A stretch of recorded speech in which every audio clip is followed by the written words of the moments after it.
and see if there can be two streams of education. One, the regular BMS, which you are studying now, with certain small changes, so that you just need to become a Vaidya, to become a clinician, and have a wonderful life proceeding. But the type of challenges the world is attracting Ayurveda to. There are so many diseases for which Western medicine doesn't have a cure. For example, COVID. And now, ever since this started, I always keep saying Corona is a Karunya. The Lord has now made every Vaidya from Kanyakumari to Assam jump onto their toes, start their trials. They never got a chance to try anything. And now we find, though government has officially declared that we can treat patients, not many states have approved it. We have no right to go and start it. But many private physicians have started consulting private patients, and excellent results have started coming. That is being recognized slowly now. And if this is not permitted, frankly speaking, Dr. K.G. Ravindran, one of the most brilliant outputs of our Gurukula College, called up and asked me, can we both not go to the court and ask the court to give a verdict? What stops the government from allowing Vaidyas to treat COVID patients, hospitals to take up COVID patients? And similarly, does not the patient have the right to approach the type of physician they want? Not necessarily Western medicine. And Western medicine has not been able to give you any great results so far. Just put them inside. When it increases, put them on the ventilator. And of course, Western medicine has the license to kill, and that patient is dead, nobody to ask. If an Ayurvedic doctor gives a medicine, and even if the temperature goes up, oh, the whole world cries and says, Ayurveda is creating problem for all of us. That attitude is going. Yesterday, a very big hospital from Western medicine, allopathy, called up and said, can you start trying on our patients in our hospital? So many such things are going to happen. We need all of you to get equipped with better knowledge about this whole system. And today, this new perspective is definitely required for you to understand it and see how you can give a different approach.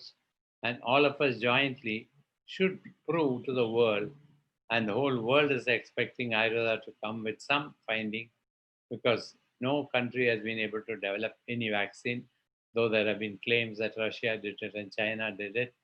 Nothing has come out so far. I hope and pray if we can prove, then we don't need to develop any vaccine. We already have sufficient and more than enough medicines based on according to regional needs.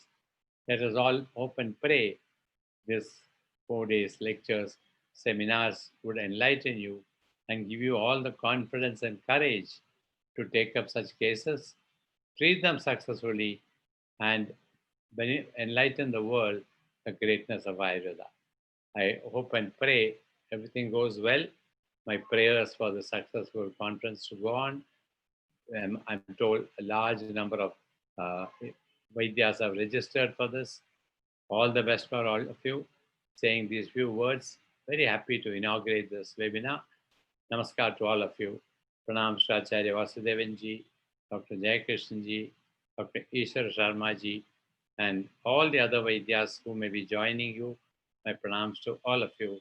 Namaskaram. Thank you.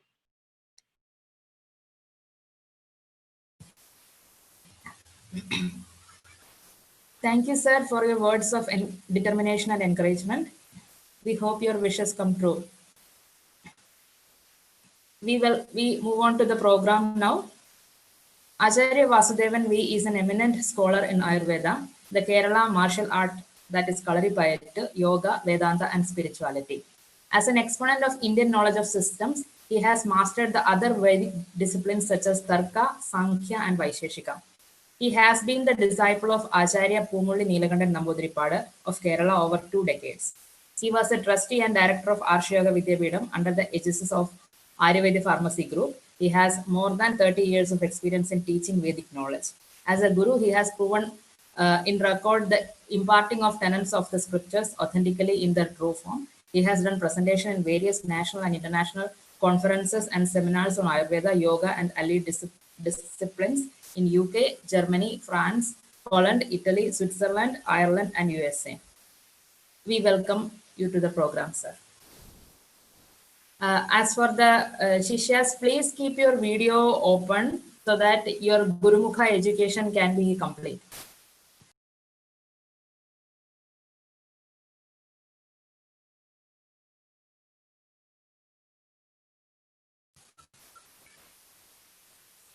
Sir, your mic is open. Pranams to all. Thank you, Krishnamarji, for your encouraging words. And you are always the spirit behind the work what we have been doing. Sri Guru Pyo Namah. Today, the subject what we are dealing with is the Ayurvedic perspective of Sankramika Roga, like COVID-19, in the context of Bhuta Vidya. The whole world today is in the fear of a pandemic outbreak that is called COVID-19.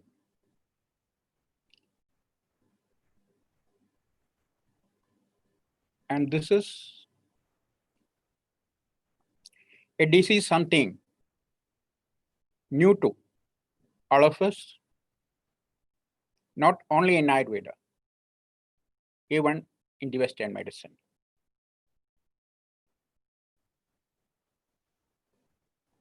It's a disease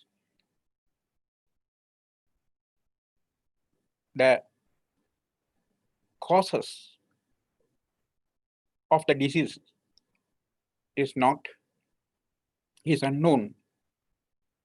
And we believe that it is a virus infection and a disease which is Sankramika Roga. That is a disease which is transferring from one person to other due to physical contacts. This is something new. And there are many different types of Sankramika Rogas or infectious diseases. And there are many diseases that coming and going. Many diseases that are dormant at one time will be formed at another time and start manifesting. So this medical world is too big. So there must be some way to approach, or a method to approach the entire problems that human beings are facing over generations. It is not a time-bound science. It should not be. The medical science should not be time-bound. It's not a system that treating patients a particular period of time and the diseases that are formed at a particular period of time. It should be ongoing. It should be an ongoing process. See this Ayurveda, for example. Ayurveda is the oldest system of medicine. It started long back, eons ago, and still in practice in the true form. Why it is so? So many generations accepted this as a medicine and the science of health. Why it is happening? Because it has the proven abilities that over the centuries it proved that Ayurveda is efficacious in attending all human health issues. Sankramika Roga is not something new to Ayurveda. Infectious diseases are not something new. It is not a knowledge from the West. We had this information and understanding in Ayurveda about the infectious diseases. In Ayurveda, it is called Sankramika Roga. Sankramika means transferable, transferring from one person to the other. That is kind of transmission that happening from one to the other. That is called Sankramika Roga. So, according to the modern understanding, it's a kind of virus. It's an undetectable virus. And it's a microorganism hosting into human cells like parasites and destroying the body rapidly. But thing is that even today, nobody knows how this virus is entering into a human system. Some people opine that it is through the air that it is coming and entering. And others say that it is not through the air. It cannot survive in the air. It can survive in, it is entering through something. There must be some media, like saliva or sputum or something. A living cell through which it's entering and also acting in the body. Once it is entering in the body, then only it can do the or create something that is wrong to the body. So it appears or manifests with various kinds of symptoms. Many different symptoms are there. Those symptoms are very, very complicated. So today there is no medicine so far to this disease. And a lot of efforts are being done to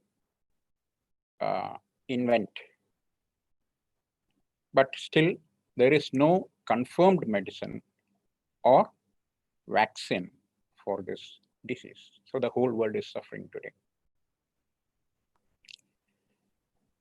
The problem is, why there is no medicine? That's the question. Number one, it is a pandemic disease. And it's a fatal condition. Like it may cause death immediately.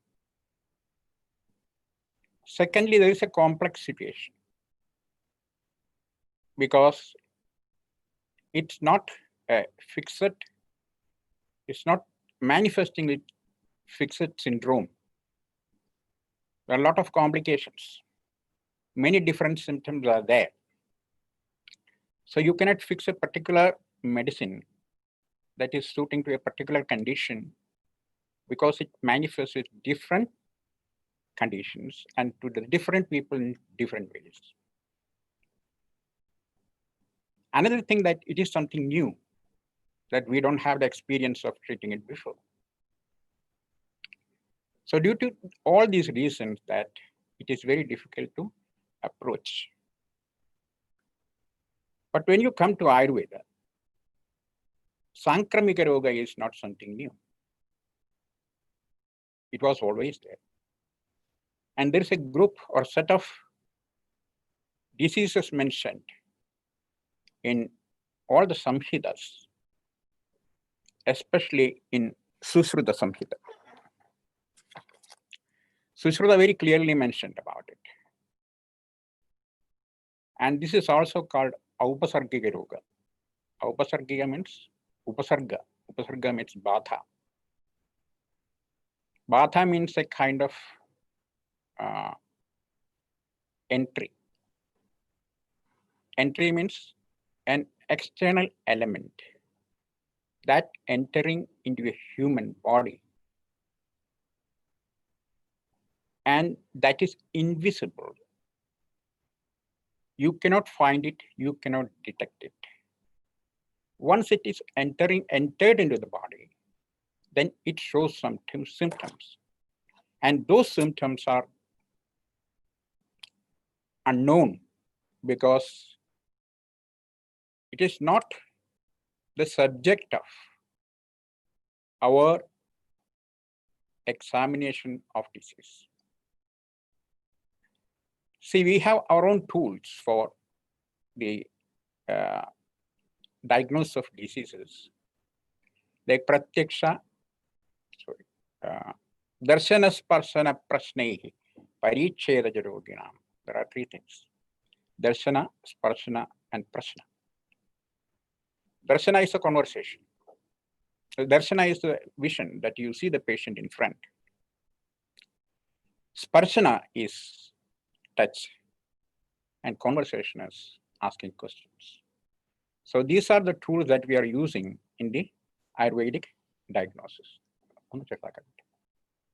Small.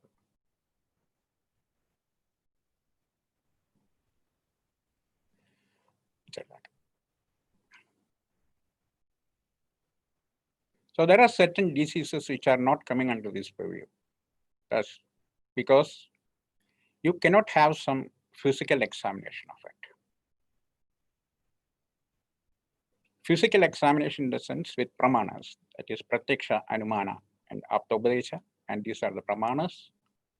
And these pramanas are used in the Ayurvedic diagnosis using the tools that pratyaksha, darshana, sparshana, and prashna. So this is not possible, but there are certain kinds of diseases in which the causes are unknown, and the onset of the disease is also unknown, and this is not coming under this normal logic. So Ayurveda has a different approach in it, and those kind of diseases are mentioned in the Bhuta Vidya or Bhutavesha. What is Bhuta? That's a question always that people ask about, and people are very skeptical sometimes when you listen about the Bhuta Vidya, because people believe and have a feeling that those things are not true and maybe superstitions. There are not bhutas like that is connected with human beings, because the diseases are just due to the lifestyle or the food or your living conditions that you are getting diseases. So these are the general belief of the people. Not more than that. So sometimes people are very skeptical about the bhutas or any kind of invisible forces, because where is the proof for that? So in Ayurveda, Ayurveda is recognized and it has the authenticity because it is rooted in the Vedas, the Aptopadesha. Veda is the authority of knowledge, without which there is no recognition to any of the Shastras that are originated from the Vedas. Because we got the Vedic authority or Vedic authentication for each and every Shastra, not only Ayurveda, every kind of Shastra, even Jyotisha or Vastuvidya or whatever it may be. So when you come into the life, you have many aspects in front of you. You have to deal with many situations. There are certain situations in which you know what it is, how it is, and what is the reason for that, how to manage it, because many things are known and very much gross and physical. There are certain things which are happening just in life which you don't know, that just happening without any kind of reason, or you don't have any logical evidences for that. In such conditions, what we call for that? My God, it's just happening. And you believe that it is from God. God has made it because it's not me. I didn't do anything wrong, but something happened wrong to me. And what's the reason? My God, it is the God.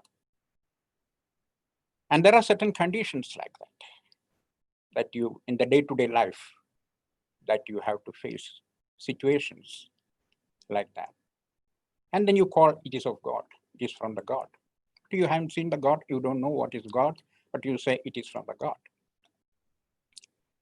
So, first thing that we should understand that we have an existence, a survival in this world. And this survival is not isolated from you, your surroundings, and also from the cosmos.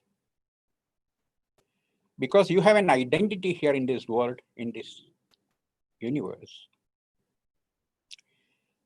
connecting you to the cosmos, to the natural, to the environment, to the stars, to the planets, everything together. So in this big platform, that you have a place, you are in a particular place, you are in a local area, and you have an identity in a particular place, in a particular time. And you survive in that particular area or particular location because you are living in an environment, and that environment is supporting you.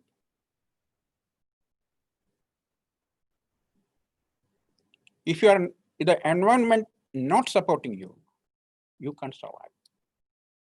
And started with a lot of different kinds of disturbance in life. You get the mind agitated in some situations, and you start getting angry, fear, and lot many things.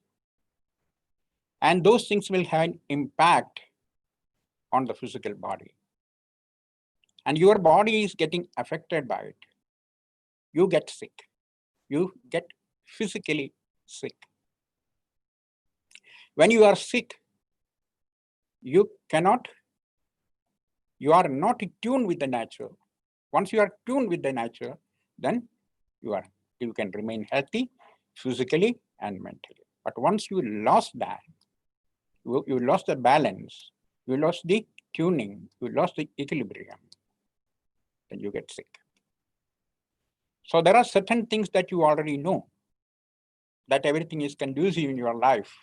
Your food is perfect, your everything is perfect, your air is perfect, pollution is not there. Still, you are getting something which is just happening, either good or bad, which is not under your control. There comes the role of the invisible. The invisible power is acting in each one of us. That invisible power, beyond a human being, that also is a subject of study in Ayurveda, because that is a subject of study in the Veda. That is a subject of study in the Upanishad. All our Shastras, Upanishads, Vedas, Sruthi, Smriti, everything connected together. So you cannot be isolated from them, as your identity cannot be isolated from this cosmos. So what is Veda? Veda is a big canvas, the universal canvas. It is just knowledge. Knowledge of what? Knowledge of everything. Veda is just knowledge. Ayurveda is a part of it, because it is an Upaveda of Atharva Veda, what we normally call. But it is not just from the Atharva Veda. It refers to all the Vedas and taken things from all the subjects and informations collected together and made the Samhita. Samhita means what?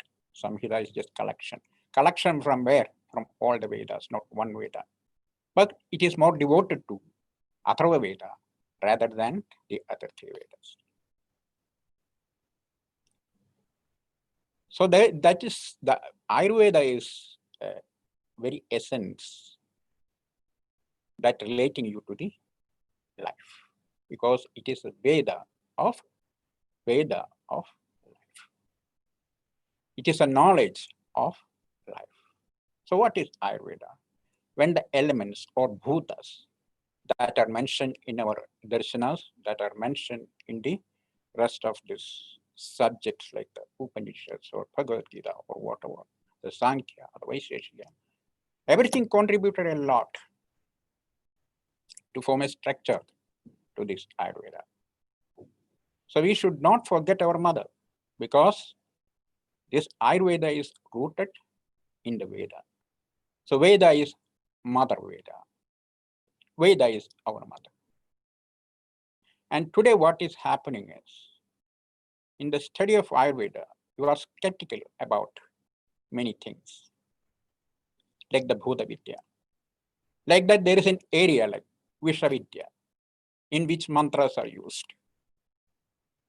And there are many things like that. These are not mysteries, but these are mystical. Mystical truth. So, once the child is born, you look after the child, but you cannot ignore your mother. And don't disrespect the mother Veda. It doesn't mean that when you learn Ayurveda, you have to first learn Veda. No, you don't need to learn Veda. Once you learn the Samhitas and the scriptures on Ayurveda, it is all based on the rooted in the Vedas, then it is eager to learn the Vedas. The very fundamental of life, the very fundamental of Ayurveda, the very fundamental of every Shastra is the Veda, then it is a respect towards the Veda, no disrespect. So one thing I'll tell you that many of Ayurvedic Vaidyas and students and the scholars still do not understand the value of it, value of the Mother Veda, and disrespect, and giving respect to someone who is disrespecting your mother. More than Ayurveda, people trust and believe in the Western understanding of the human body. There is no question of whether Ayurveda is true or not, because it is true, because otherwise the people would not accept our centuries. The question is only whether it is within the parameters of modern medicine. That's the only question. It's only the problem of the present time, only for the last 50 or 100 years, not before that. And not after some time, because after some time the parameters would change. Ayurveda is not changing, Ayurveda is the same, but the modern medicine is definitely changing, keep on changing. So the science of today, the physics, chemistry, biology, and everything, people normally ask whether Ayurveda is a science or not. Ayurveda is a science. There is physics in it, there is chemistry in it, there is alchemy in it, there is biology in it, and all the science in one Shastra. So Shastra is big, and it contains all the different science, and all together you call the Shastra. But the thing is that, so if you make a length of a cloth, that you use a scale of meter for that, and you measure it 1 meter or 2 meters or 3 meters. But when you want to know the measuring of water, you cannot do with the same scale. And you measure it in volume, 1 liter or 2 liters or something like that. So for each one, the measuring scale is different. Similarly, the measuring scale of Ayurveda is not the physical parameters, because it contains gross, subtle, most refined, and spiritual aspects in it. And something can be measured, something has got dimensions, and something do not have any kind of dimensions. So those who got the dimension, you can, of course, have a scale for that, and physically you can measure it and find out that how big it is, how long it is, and what structure it has got. But something do not have a structure. See, in the elements you look, what is the structure of Vayu? You cannot measure it with a scale. What is the structure of Agni? Of course, you cannot. What is the structure of water that you can measure in volume? The Prithvi that you can have a measuring scale. Like that, each one is measured with a different media or scale. Similarly, you cannot find or you cannot have this same scale for measuring everything, like you fail in it. It is not the problem with Ayurveda. Because Ayurveda had proven its efficacy and has been proving, and tomorrow it will survive. There will be a time, of course, we cannot wait for that. That modern medicine is changing, the parameters are changing, and they will change their attitude, and there will be some time, even the metaphysics and things are now developing. So there will be a time that Ayurveda will be accepted according to their parameters. We will wait and see for that. So we need not worry about that, because fundamentally, we never had an education of the Vedas and the culture, because this is grown in the cultural background, and also our generations transmitted from guru to the disciple on the background of the culture, and also the background of this Mother Veda. But we are away from it and totally ignoring all those and going to a different line of education from the West, which are not matching. That's the only thing. So just wait and see what's happening. So here we have this Bhuta Vidya. What is Bhuta?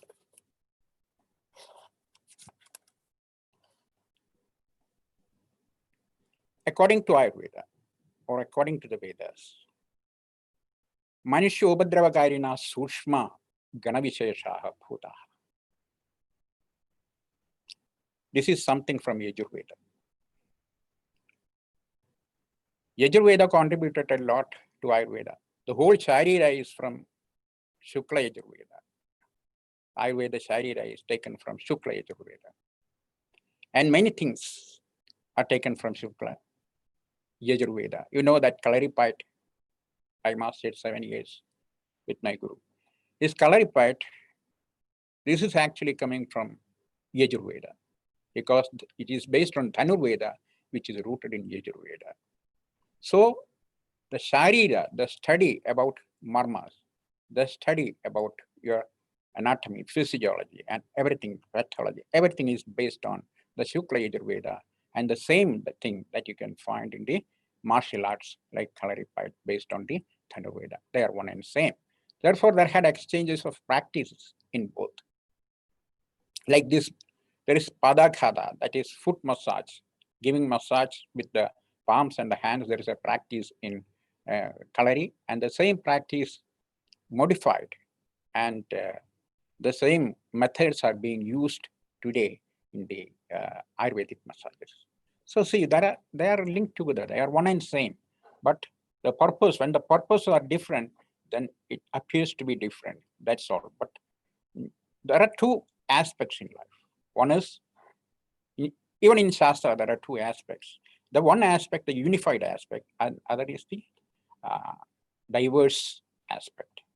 That means when you study the body, then you learn it as dosha, dhatu, mana, like that. Lot of diverse things are there. But it is all together in one life, in one Atma, one self, one soul, that all together. So this is understanding throughout, not only in the practice of medicine and also in the world. So we should have always this dual understanding of everything. In every Shastra, it is there, dual understanding. Similarly, when you look at this universe, that you have this diversity, the multiplicity of this universe, at the same time all together as one. So this is a common thing. So when you come to that Bhutas, I told already that we are influenced by the stars, moons, and the planets, and the whole cosmos. There's a lot of influence of all this in us. So that's why you survive, and without which you cannot survive. So we should remember and we should know what they are and how they are influencing your life. How we can do that? There must be something that in Ayurveda, the thing is that a lot of things, as I told you, unknown to us. So there must be some diseases also which are unknown. So how do you make it known?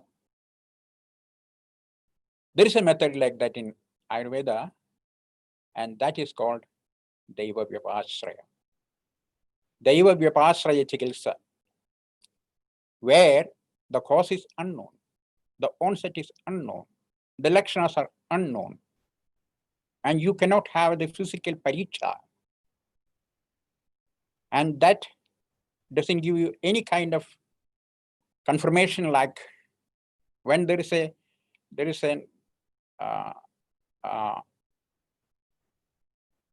disaster that happened in life,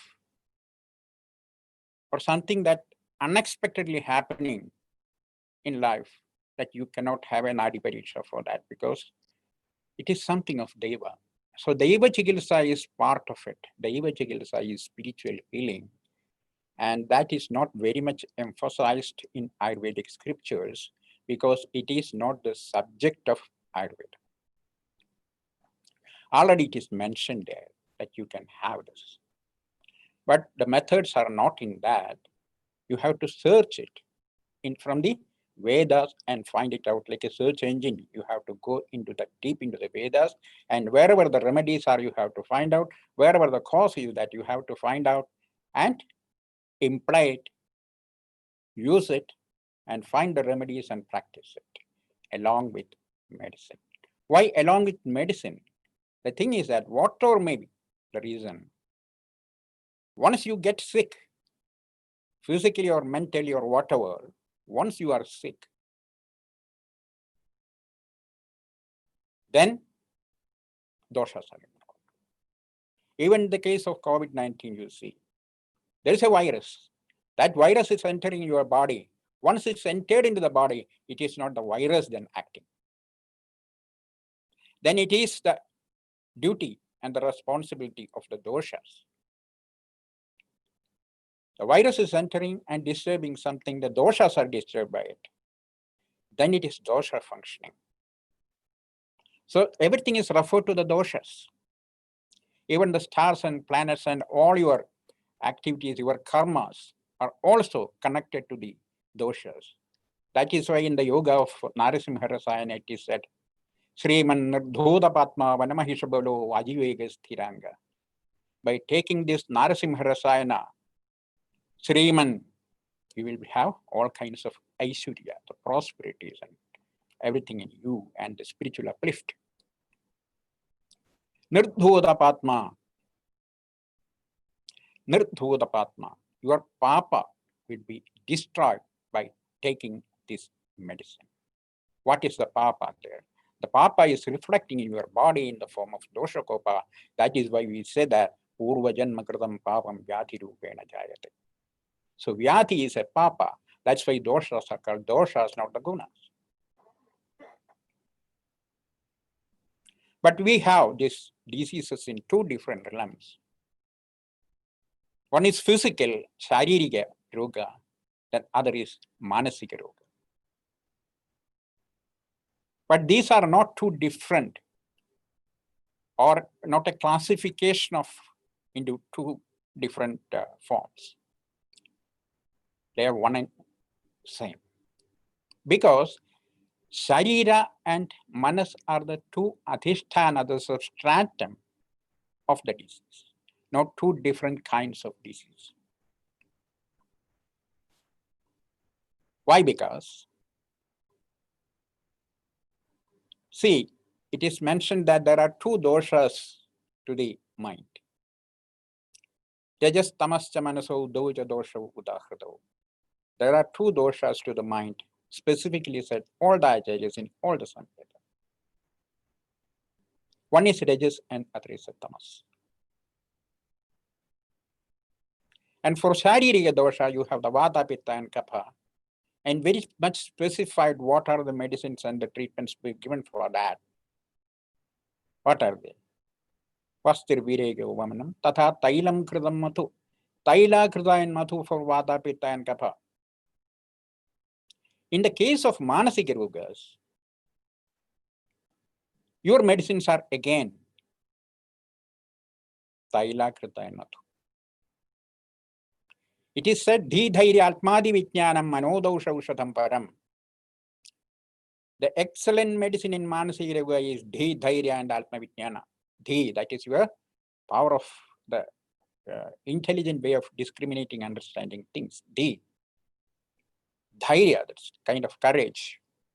And Atma Vijnana and self-knowledge.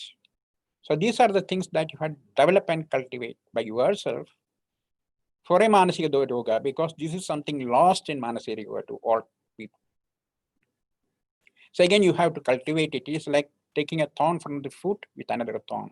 That your mind itself is the medicine for your mind. The reason is the mind is in the body. Where is the mind? Mind is in the body. You cannot separate from it. The water is boiling in the vessel. When you heat it, the water is boiling. You are not heating the vessel. Actually, the idea is when you put it on a fire, the idea is to boil the water. But water has got a container. Like that, your mind has got a container. That container is your body.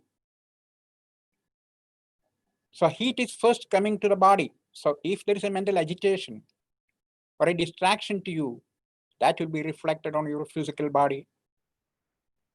That reflection on the physical body is appearing in the form of disease. When it is physical, the doshas are involved.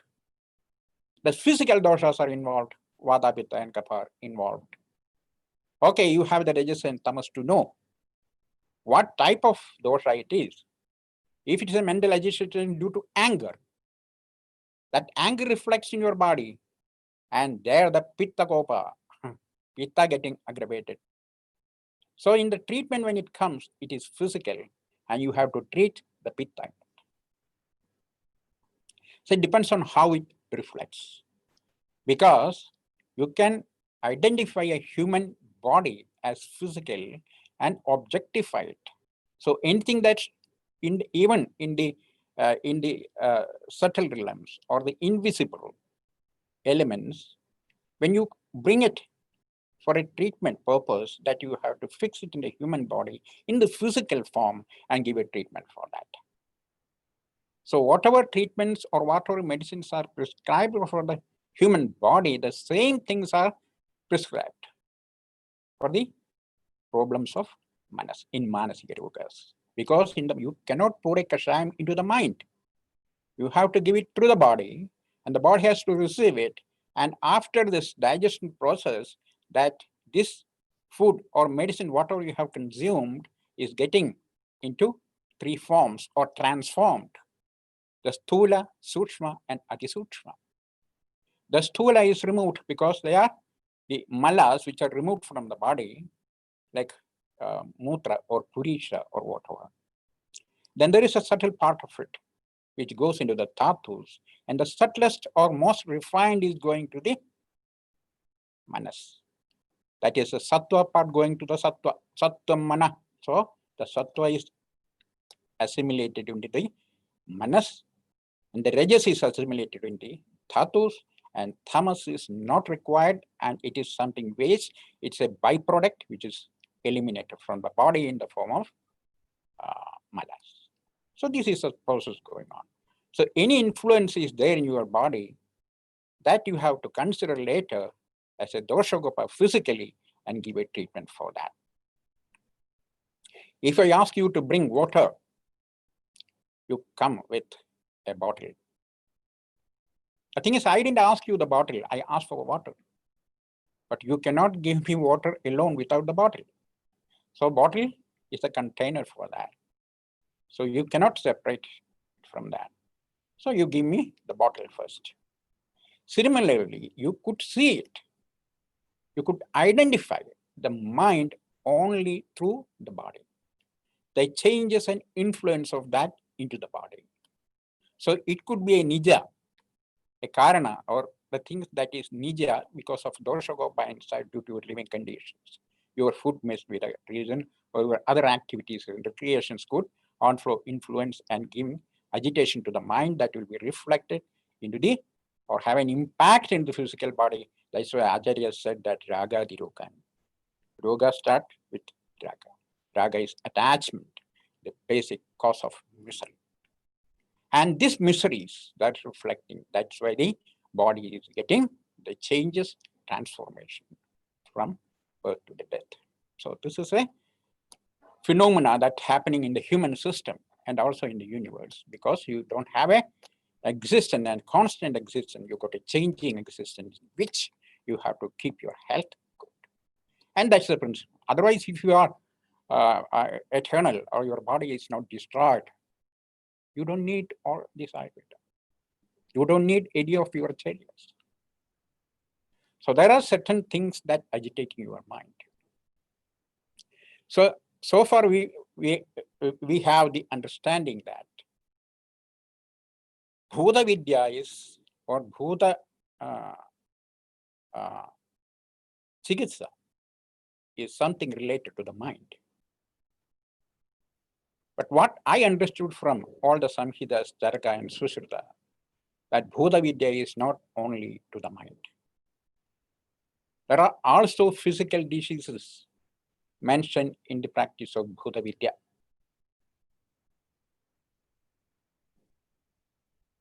It's also applied in the physical diseases, because all diseases are physical. Though it appears mental first, later it becomes physical, because your identity is physical. That is the reason. So there is no such a division of manasika or sharirika, whatever it is. So there is an influence of everything, that all the time, both physical and mental, you cannot separate them. These are the two sides of the same coin. So in the Bhuta Vidya, that here, there is called Sankramika Roga. The Roga is Sankramika. Sankramika is from one person, it is transferred to the other by constant touch. So there is a sloka like a Prasangal Gatra Samsparshal, Nishwasal Sahabhojanal, Sahashayasana Chapi Sankramanti Narat Naram. This is the explanation given by Sushruta Acharya in the Sushruta Samhita Prameha Vidana, last sloka. Prasangal Gatra Samsparshal, by the frequent contact or repeated contacts with another person. Physical contacts. Nishwasal, from your breathing. Sahabhojanal, eating together from one plate. That is forbidden actually in our culture. That don't take the waste of others. Sahasayasanal, sleeping together or having sex together. Vastra malya anulepanal, using the clothes, malya and ornaments, and anulepana, smearing of sandals and other paste, that is cosmetics, using of cosmetic used by others. So every kind of physical contact to be avoided. That this is actually what it is. This is social distancing. It is personal distancing, individual distancing. You keep away from others. And that is not just to prevent the kind of diseases. That is not the idea, to remain you healthy. So it was a practice in our culture to be away, to physical contacts from others, distancing from others. And you have the contacts in certain moments, in certain purpose, but otherwise you should not embrace everybody and give hands to everybody. That is not, because you need to have some kind of shujitva. And that is a basic thing that required, shujitva, the cleanliness, inside and outside. Hygiene is very important. Once you keep your hygiene good, and then you can be healthy. But it is there inside and outside. What is inside? Inside you keep your body clean. You should have a special kind of lifestyle. You do have a kind of exercise. You have certain food, that pattern, and other recreations, and your perfect dinacharya you follow. So with that, the daily routines and regimens, with all that you protect well, and also keep your body clean. Keep your body clean. That is the idea of Ayurveda in maintaining health, and that is the purpose of Panchakarma. Like you remove the dust from your sweeping your house every day and clean the floor.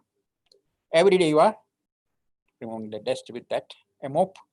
Similarly, you are cleaning your body every day, and that's the purpose of this. And on a daily basis that you do with all your areas, and a seasonal basis that you can remove it with the Panchakarma. And once you get sick, there'll be a lot of toxins in the body which you can remove with the Shodhana Kriya, which is called Panchakarma. And so that the body should be clean. When the body is clean, mind is clean. When the mind is clean, body is clean. Then there will be a good relationship of mind and body. Those who don't have it, those who forget about their body, and those who do not give it kind of training and refinement to the mind, they are Rajasa, Tamasa, Prathana. No Satubala. There is no good relationship of the body and mind. So that person is not healthy, that person is weak. So what is health? Not just be free from diseases. That is not the definition for health. You have to identify the health, that are you pure or not? Physically. If you are physically clean, your environment is clean. Once your environment is polluted, you are physically not clean. So that you have to keep outside world, because you are living there and you know all the garbages on the road today, and you are keeping your mask and close your mouth and walking there. What is the point? Because first you clean that. Lot of pollution is there. The air is polluted, and that makes the pollution in the water. And that is what Janavadam Saniya say. Janavadam Udhamsayandi, destruction of a domestic society by being unclean. First, the air is polluted. The smoke coming from a factory, that pollutes the air. The air pollutes the water. That water getting contaminated. And that pollutes the desha, the place, the surroundings, the environment, then the kala, the seasons. Like that, all getting polluted because you survive, because you are natural, your environment providing everything to you, and you survive with that. Then when you pollute the environment, then inside you are polluted. So we have to keep it clean, both inside and outside.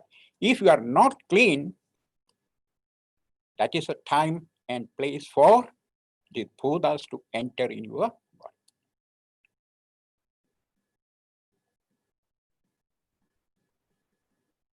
Rajastamobhyam apibhutaha.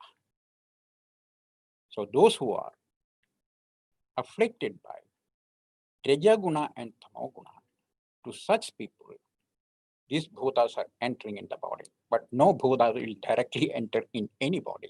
Please do understand that it will not happen. Bhutas are not entering into any system. There are 8 types of bhutas mentioned.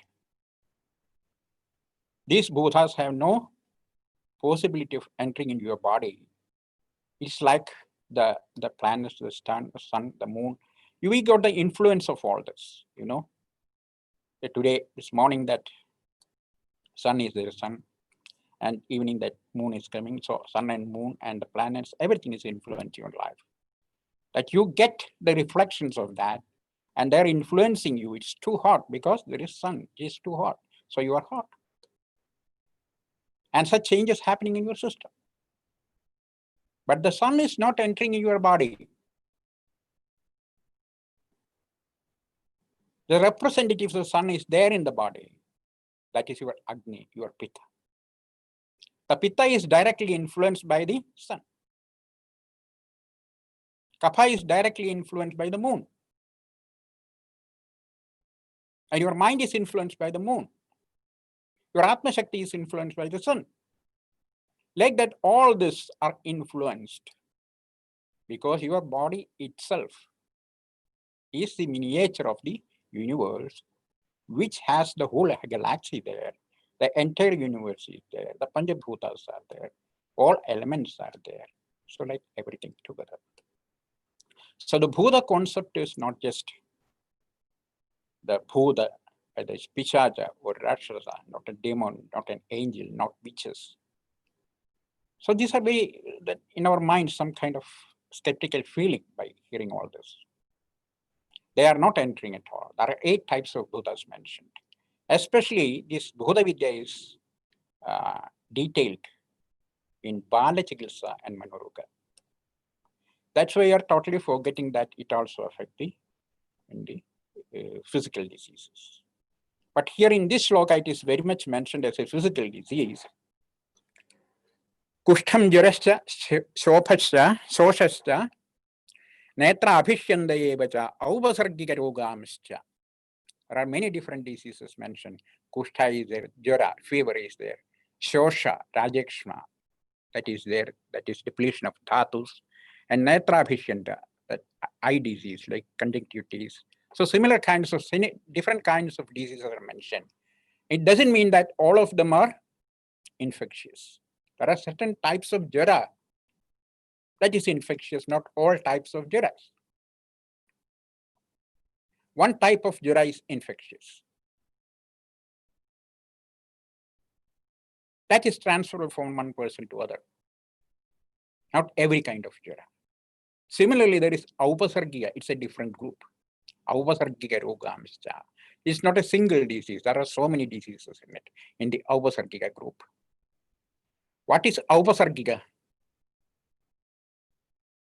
There are 2 diseases, physical diseases mentioned by Dalhana in it, Masurika and Shitalika.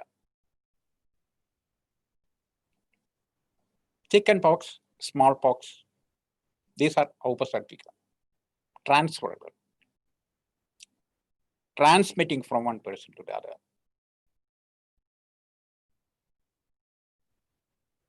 When you look at the origin, the onset of the disease, you will find that these 2 diseases are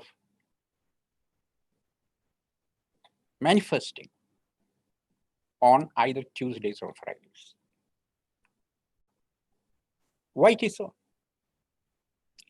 And they are connected to your skin and called a skin disease, manifesting on the skin. It is due to a pitta kopa. Lot of aggravation of pitta in the body.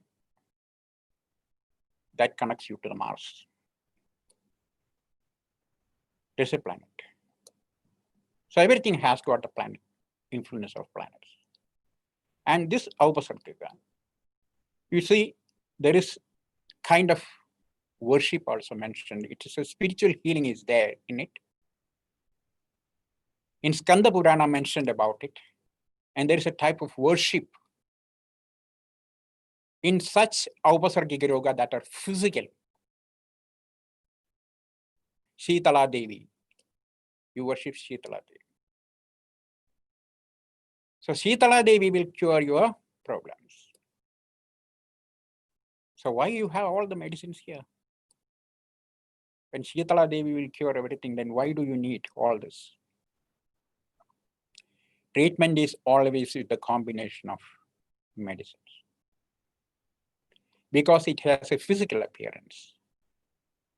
When the physical appearance is there, it should have definitely the doshakopas. When the doshakopas are there, then you have to attend with medicines, along with whatever is required. So you have to find and search what other things required. Because when an unknown cause is there, then you have to search for it and find out where, what's the reason for that, and find out in the Vedas, wherever it is available, for which you are using the Jyotisha. Jyotisha is the eye of the Veda Purusha. If the Veda personified, The eye, the most important organ. If you don't have the eye, then you are blind. The world is not existing for you in the physical form because you don't see. So eye of the Veda is Jyotish. What is the purpose of an eye? Something at a distance that you can see in space. With your naked eyes, that things are visible.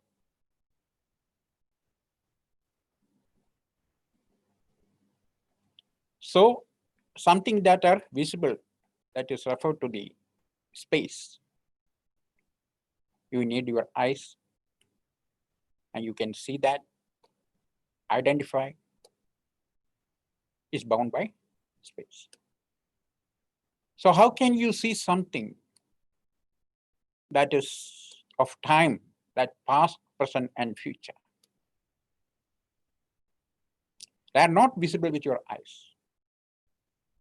So for that you have to recourse to Jyotisha and search in the Vedas to fix you up where you are and what is the past karma, because it is an eye to see the past. And you find out where is the past, and that past is brought in your life, this life, and for tomorrow, because life is a continuation of past, present, and future. Today is the present, yesterday is past, and tomorrow is future. But when you consider them together, it is just one. You don't have the division of that because it is a continuous process. Yesterday was there, that's why today. And today is there, that's tomorrow. So it's a continuous process. Like last life is there, so this life is there. And tomorrow you will continue with that, with another body. So the body only changing, but the time is always there. And you have your journey in it all the time. So it is a process. So you see where it is in the past. Take it to this and take it to the future. That is the thing. And identify it. And also search for what remedies, what spiritual remedies for that, depending on what is there, which Bodha is affecting you. So like that, Bodha is also there in the physical form, because there is a mention about that in the Sushruta and Charaka, that there are certain Bodhas which are, though invisible, they are producing some physical ailments. Like that is Masurika and Shitalika. So in most of this Upasargika Roga, the infectious diseases, that you will have this primary cause for the disease, because the disease is unknown and we call it is Deva, and we are group these diseases into Adhidevika category. Because you are not responsible for that. It has just happened. On the way, if you met with an accident, it is not your fault. Someone comes and hit upon you and you fall, or some fracture happening to you. It is not you. It's all predetermined because, and the vehicle came and it is only a nimitta. Like that, there is a Bodha. You have this different word for that, a different interpretation as virus. A physical Bhuta, a virus. Why you cannot kill the virus? Because virus is not born. You cannot kill it. You can only have the prevention of the virus. Virus is not born, so how can you kill it? So don't try to find out a medicine for the virus. You can have the distancing of it, or you can have a condition that is conducive to your health and distancing by keeping the atmosphere clean. Like that, you can have distancing it. And also once it is entered in the body, then you have to attend the body. So this virus is an agent. It is instrumental or a nimitta karana in the disease. That is not the actual, the samavaya karana of the disease. That is somewhere, you don't know. And you search for it and find out. The nimitta is that bhuta, or whatever, in the modern interpretation, you call it virus or whatever. Something is found out by them and they call it virus. And there are many things to find out, which is not known still today in the modern medicine. So this virus is entering and it is an agent. And the same thing is told in the epidemiology that the agent is there, agent is the virus. And host is there, host is the body. And also there is an environment which is created. The environment is connecting the cause and also the agent as well as the host. Host is the body, agent is the virus. So what is connecting them together? There's a process that this virus is entering, the agent is entering, and it is the host is the body, and the body is getting problems with that. There's a lot of derangement happening in the system. What is connecting? The connecting agent, the doshas and the dhatus, the environment. So this is the idea of the modern medicine, what I'm telling you. And the same idea is there in Ayurveda. So there is no point in giving a treatment to the virus. You can only stop it, you cannot kill it because it is not born. So you cannot. So Masuri and Shitaliya, they are physical diseases, and for which you have the bhutas. And Charaka very clearly says that there are certain kind of jura. That is called Abhishangaja jura. A jura fever due to Abhishanga. Abhishanga means again a contact. Vishavayu Vriksha Anila. Due to the Visha Vayu, the air which is poisonous. And also something from the Visha Vriksha, the trees, something is poisonous. So how it is transmitted and what is the media for that? There's a flower, you get the fragrance of it. You get the smell of it. How do you get it? For flowers, that plant is very much far from you, and you are getting this smell of the flower. How do you get the smell of the flower? It is brought to you, and there's an agent, and that agent is the air. So we believe that even in the virus or whatever it may be, the air is the agent to bring into the body, and that's the media. And with regard to this particular disease, that the COVID-19, there are two opinions now. I don't know which one is right. They believe that it is not through the virus entering into the body, maybe a sputum or saliva or something, some living cells, or even droplet is coming into the body. Once it is in the body, it starts acting. Otherwise, it is fused. And also there is an opinion that it can also enter through your breathing in the respiratory system. Ayurveda believes that it could only enter into the body through respiratory system, because Vayu is the only active agent inside and outside. There is no functioning in the body if you don't breathe. So Vayu is the agent, and among the three doshas, that is the chief, and without Vayu, there is no function of Kapha and Pitta.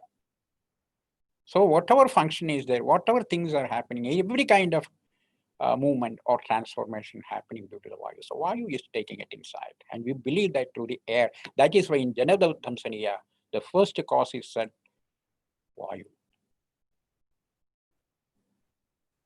The pollution of Vayu first, then Jala. So whatever we are consumed, through which all these Bhutas are entering, what we are consuming, see, the first thing is water. Air is there, that is another thing. And food is there. There's taking wrong food, stale food, and different kinds of viruddhahara, incompatible food, untimely food, all this causing trouble to you. Then contact. So air is there, water is there, food is there, contact is there. These are the things. So the contact you have to avoid. That is what it said here. So all these together is that something is entering. And these bhutas, as it is, they cannot enter. Tesham parijaragaye.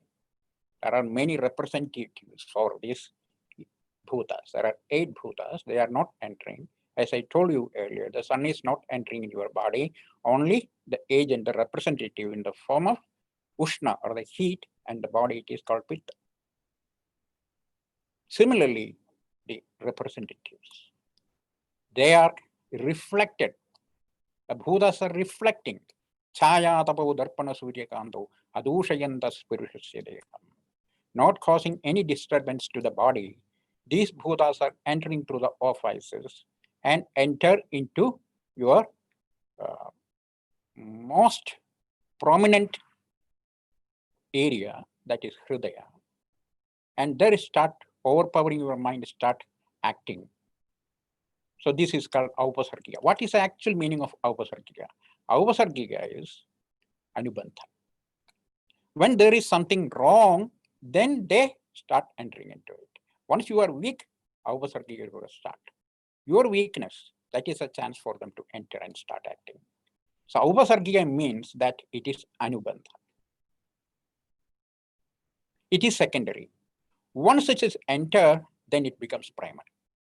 So most people die with this disease, those who have having this disease already, like kidney problems or heart problems or cancer problems. Those people getting it. So what happens? Their immune system is already down. So again, one more thing is added, that is another sickness is coming. So it is easier leading and easily lead to death. That is what happens.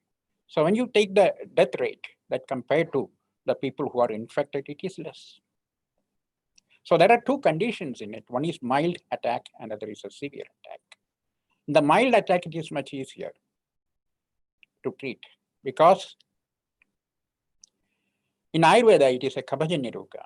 The Kapha is getting vitiated because this virus that cannot survive in air and that cannot survive in fire, that cannot survive in ether, then how it can survive? It needs one living organism or a droplet or something like that. So what it is then? What other bhutas are left? One is Jala, water, and other is Prithvi, earth. So that combination, through which, that's the media through which is entering the virus entering. So what are they actually? The combination of Prithvi and Up is Kapha.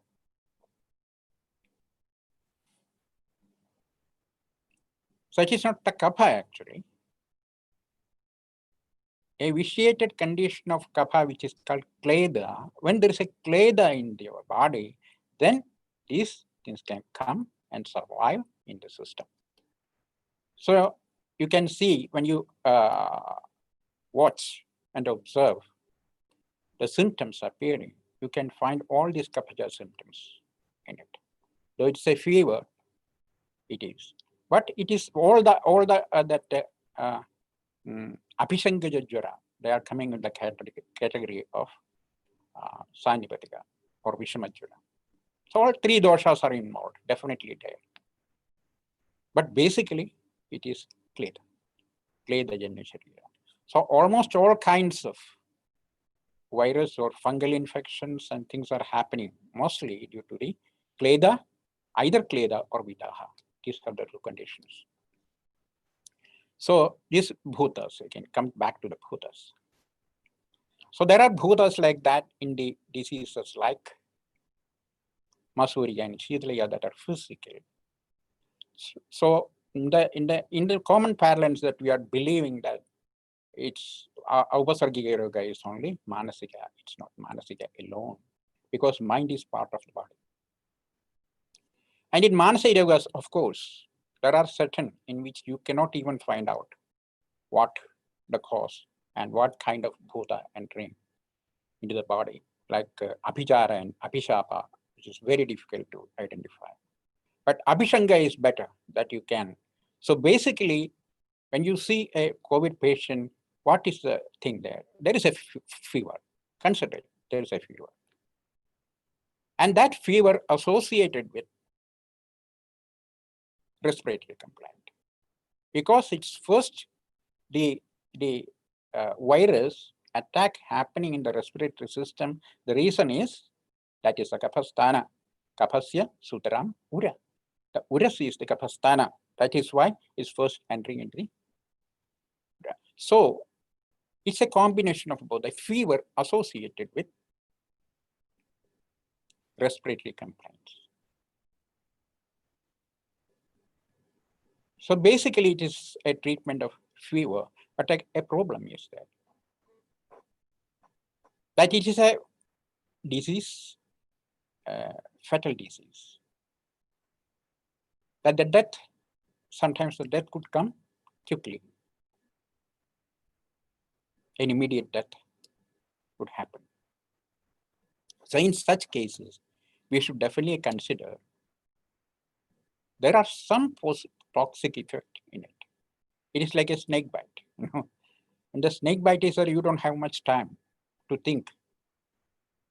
And you have to attend it very quickly with very powerful medicines. So all in the Vishajikilsa, you can see that the kind of medicines used. Very powerful medicines are. Vishavegat paramvega. Vishavega is so quick. Before it entering in your dhasus and the hridaya, you have to work with your medicine, which must be faster than or tikshna medicines that acting so quickly and make it stop to further spreading into the body. It has to stop it. So such a powerful medicines you have to use. Similarly, there must be some medicines which are similar to the Vishavega that we have to use in kind of diseases which are fatal. We do have it. One yoga is there in the Sahasra Yoga. Mrityugalpam jaram haret. What more you need? Mrityugalpam jaram, a jaram which is mrityugalpa, that causing death immediate. Use this kashayam. There is a particular kashayam for that.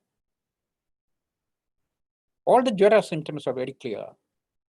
See, when you go into the Sushruta in the Jara Chikitsa and all, you can find Jara Nidana. There are two things there. The mild attack is there and the severe attack. In the mild attack, you have the lakshanas of the Jara in Amasya as well as in the Rasatha. It's very clearly mentioned there. The Rasatha symptoms are there in the mild attack.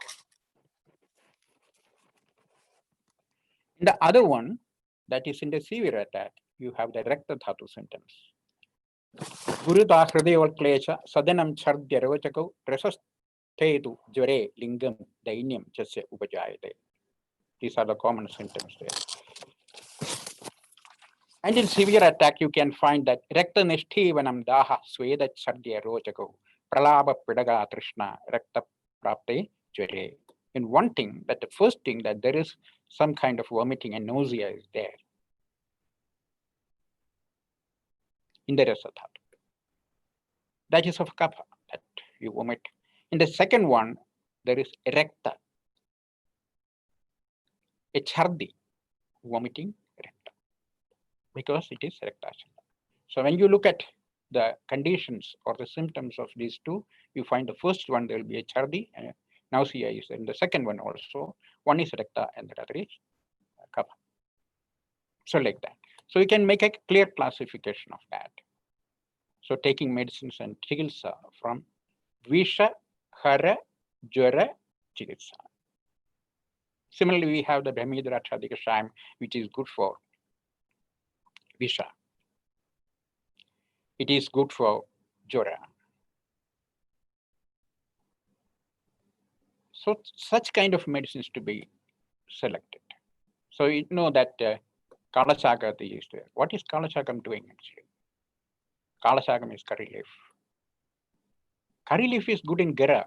Gara is Kutuvisha. That is kind of poison that's given to people that along with food and other drinks. So in such condition that you use it. Why we are having this Kalashaka curry leaf in every day in our sabjis. We do have it in our food every day. We are not eating it. We have it, and after that, after cooking that, you remove it because it has kind of vishaharatva. The food you touch with that can make it pure, no visha in it. Make sure before you take. It's not only for the smell, not only for the taste, to remove the visha from it. Vishaharatvam is one of the properties. That's why we are having it. But today we are buying the kala chaga from the market, and there's already that they use all kinds of things to make it poison. And it's poisonous. Even after cleaning that, it won't be clean. That's still some kind of toxic effect. So these bhutas, adrishyaha. So through the orifices like nose, ears, and mouth, these are orifices through which they enter into the body. Like the sunlight that entering into your house, in your kitchen, in the morning to the windows. The sunlight is directly coming. It is not the sun coming, but the sunlight is coming in your house. Similarly, through your orifices, the power of these invisible bhutas are there and entering in your body. Adrishyaha, tarasayadaiva, chayatapo. Like when you look into the mirror. In the mirror, your face is there, your image is there. That's reflected in it, but you are not there. Only the reflection is there. Darpana Suryakanto, and a gem like Suryakanta, where the sunlight is reflected and you see the sun in it, but sun is not there. But the influence is there. So that these kind of Bodhas can influence you, influence your life, influence your health. So you have to do the distancing of them, even before or after. And if you could identify properly from where it is coming and where it is, then it is much easier. In that way, Ayurveda is complete. Otherwise, it is not complete. The spiritual treatment is really filling the gap of Ayurveda between the visible and invisible, between the gross and the subtle. The unknown becomes known, and we have the method of making it known. But we should have some kind of faith in the Shastra and the Veda, because that is the root. So your Shastra cannot survive separating it from the Veda, because Veda is the tree. And your Shastra is a branch of it. You cannot just cut the branch and make it separate and make it survive. It has to depend on the tree. Similarly, the dependency is there to the Vedas. So everything what we are doing, what we are learning, and what we are practicing, linked to the Veda. And that is the very fundamental of life. And that is the basic foundation, without which if you learn Ayurveda, you become skeptical and don't have the trust. So that is the more than any scientific reasons, what is more important is the trust.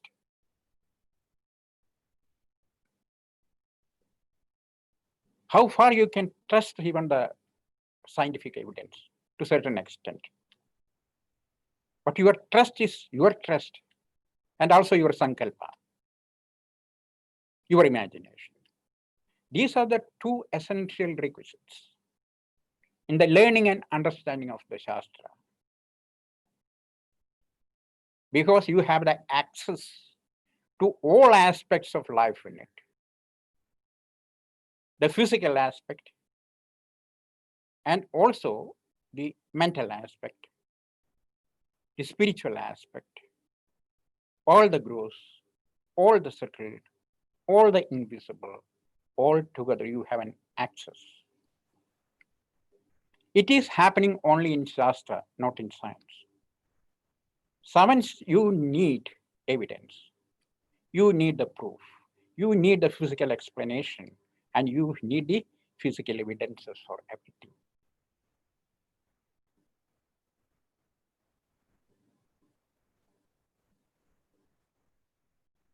So Bhutavesha is not an avesha, it is the influence of the Bhutas in the day-to-day life. You have it always, but you don't know it. Because there are certain Bhutas that are always favorable and doing good for you. In certain conditions, bad for you. It depends your karmas. That is always said in the Shastra. In Jadavadu Dhamsaniya, what is the reason? What is the basic cause? Vayu, Jala, Desha, Kala, all these are destroyed. And you get sick. Tasya Moolam, Adharma.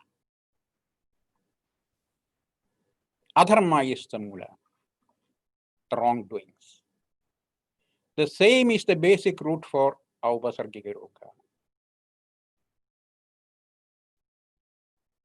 Not only the Manasika Roga, even in Masurika and Shitalika, the root causes Adharma.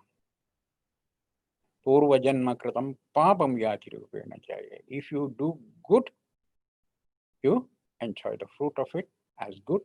If you do bad, if you learn well, you pass in the exam. If you don't learn, then you fail in the exam. Similarly, the positive and negative things are always there. That positivity. So dharma is a positivity. And that is a very fundamental of life. If you want to be happy, yes, of course. Our Shastras say that Sukhartha Sarvabhutanam Mada Sarva Pravrittaya Sukham Jadamina Dharma. You cannot be happy without being dharmika. So you maintain the dharma in life, and that's the very purpose of it.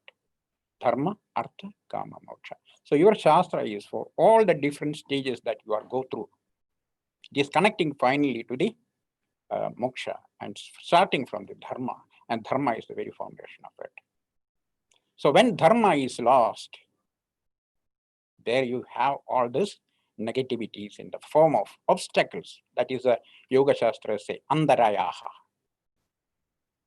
That are obstacles in your life, disturbing your life, andarayaha. And vyadhi is one among them, according to Patanjali. Vyadhi, sthana, samshya, alasya. These are the things that are obstructing you from your life journey. And when there is such kind of obstruction, then you have to overcome it. So all the obstacles that you have to overcome. And one obstacle in your life is health, that disease. It's an antaraya. So it could be by many reasons. And there is an access and possibility to find out where it is, what it is. More than the physical examination, there are the ways to understand it. So there are two things that are not, there are three types of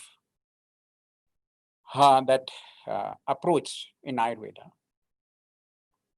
in condition of diseases. Deva, Manusha, and Asura. Our scriptures vividly explain about the Manusha Chikitsa, what a human being can do with different kinds of medicines and therapies in the onset of a disease in a physical condition. That is a subject matter dealt in detail in all our scriptures and samhitas. There are other one, that is, the other one is Asura. Asura is not a common treatment. Asura treatment is the Shalya Tantra. That's also part of our Ashtanga. See, this Bhuta Vidya, you have to believe in it because it is one of the Ashtangas, one of the limb of Ayurveda. Similarly, there is Shalya Tantra. Shalya Tantra is a surgery. And that is taught in the Dhanvantari school of Ayurveda, not in the Bharadwaja school. Instead of Shalya Tantra, surgery, in the Bharadwaja school, you have the Panchakarmas. The Panchakarma techniques. Of course, in the Dhanvantari school also they have the Panchakarmas, but they have also got these surgical methods. But in Bharadwaja school, they don't have it. So one branch is missing for them. And whenever it is required, then Charaka himself said that you have to take advices from Dhanvantari in a condition where you need surgery. There is no conflict actually. Why Bharadwaja doesn't have it? Because the body has got natural orifices. The nose, ears, eyes, like that you have all these avenues through which you can take the things in and out. So they are the entry and exit passages. So you can use them for the entry, like you are taking food through the mouth, taking water through that, you breathe through the nostrils, and you use all your orifices for your sustenance. And same orifices are used. And our acharyas realized that to maintain health, you can use the same orifices. Once you are sick, once the toxins developed in your body, how to take them out? Use the same orifices. So in Panchakarma, you are using the same thing, that through you administer nasya through the nostrils, anjana in the ears, in the karna that you have, the karna purana, and your mouth you are using for vana, and anus for virechana, and for vasti, and the skin for bloodletting.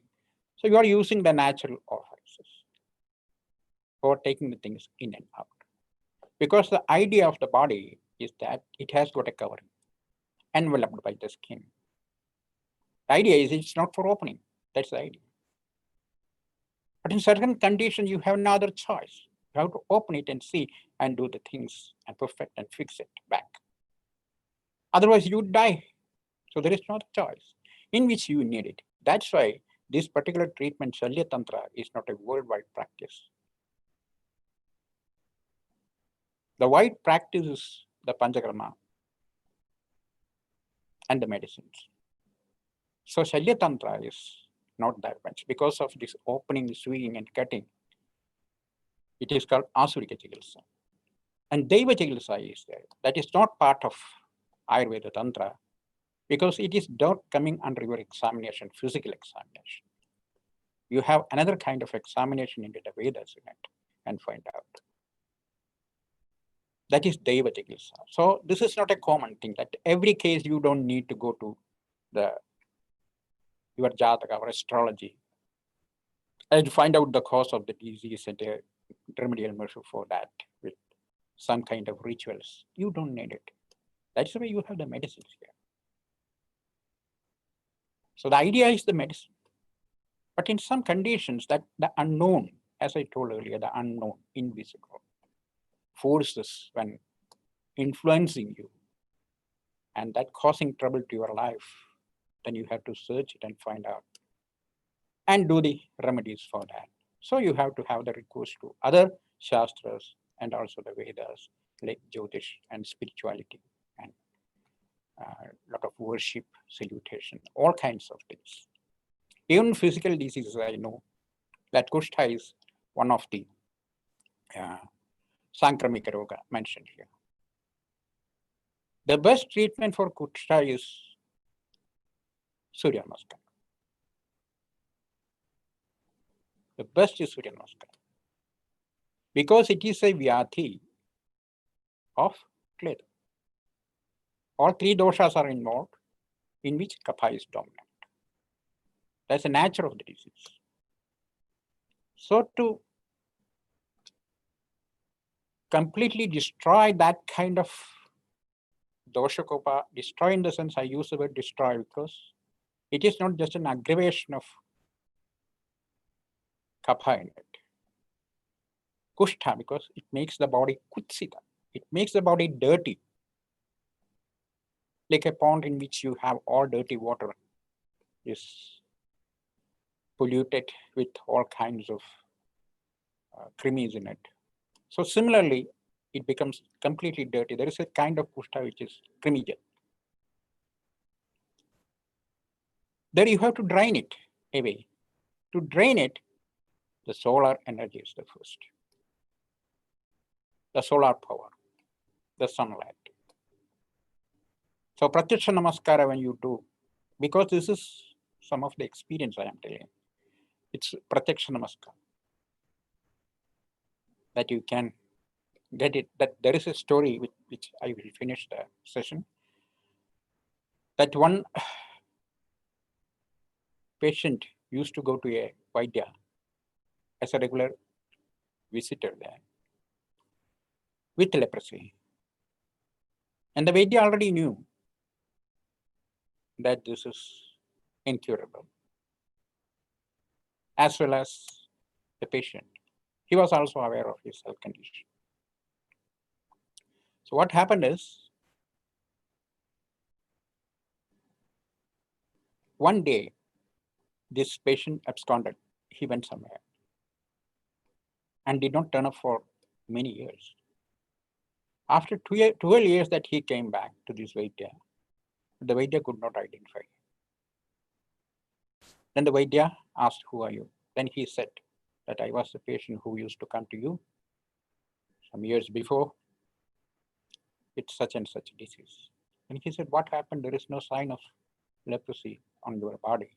And he said, "Yes, I went somewhere in the Himalayas and found a guru there. And he put me in severe, very intense practice of yoga and especially Surya Namaskar. And with this Surya Namaskar practice, that directly hitting the rays of the sun every day, morning and evening, there is no counting of the number of Surya Namaskar or anything. Just do it. In the morning he starts till noon, like that every day. 12 years of practice, everything. So it is kind of papa, that the main cause, what is said there is adharma and papa for kushta. So with your practice that you can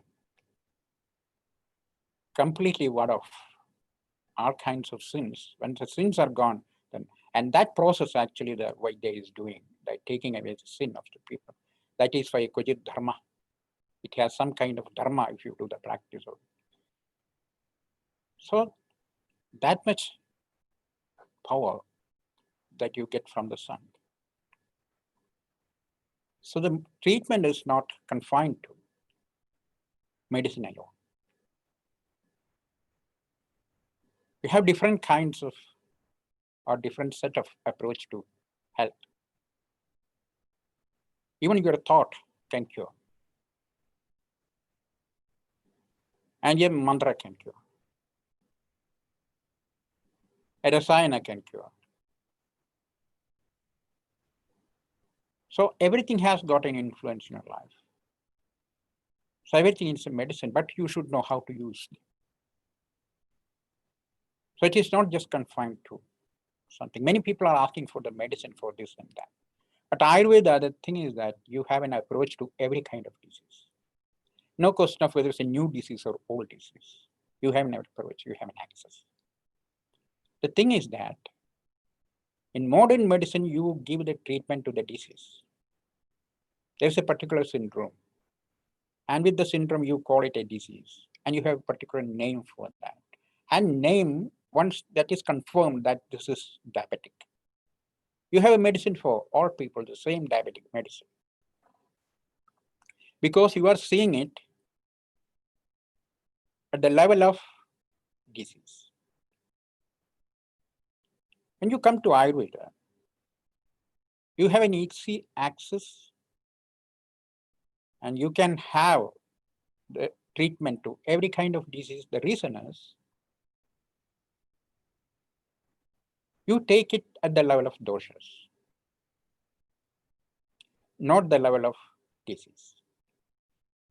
When you take it the level of disease, diseases are infinite. Once the diseases are infinite and you give the treatment at the level of the diseases, then you have to keep doing research on that, the whole, like in the modern medicine, it becomes a process of your science keep changing. Because new inventions will be there all the time. New diseases will be formed all the time. But in Ayurveda, you have the doshas. Doshas are not infinite. Doshas are only 3, alpamatra. So with these 3 doshas, you analyze all the different conditions, stages of a person, and you could fix it something in some place. Either no question of whether you know the name of disease or not, doesn't matter. But you know the condition of disease. You are using these 3 tools and search in the body and find out and fix it that it is here. When a new disease is there which you are not aware of and something new, then you use the 3 doshas and find out, because diseases are infinite. And you get the accuracy when you use these 3 tools, that doshas fixing into disease. So once it is a level of the doshas, it is much easier that you can have access. So there is no new disease in Ayurveda, that is Ayurveda say, because the principles of the body do not change at any time. The principles of the universe, the sustenance of the universe, do not change at any time. And you as an individual is sustaining in this universe, and you have an identity as being part of it. So you are part of the universe, and you are here, and nothing is changed. Your doshas are not changing. Only 3 doshas are there. Dhadus are not changing. Malas are not changing. Number of bones are not changing. Number of nadis are not changing. And your structure is not changing. Head is on the top, legs down. And this is throughout, and no changes happening. So there is a systematic process. And the study of that systematic process and understanding of it, and the practical application with that awareness is Ayurveda.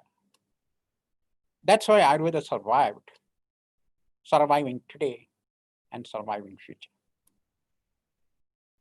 And this kind of advantage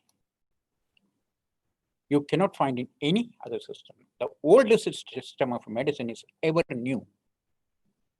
That is Ayurveda. The oldest system of the world. It is called Purana. Purana. What is Purana? Purana is old. Old? It has a rooty meaning, a literary meaning of the word Purana is old, but ever new. So it is not a theory, a principle time bound. It's based on a theory, a principle. Ayurveda is not medicine.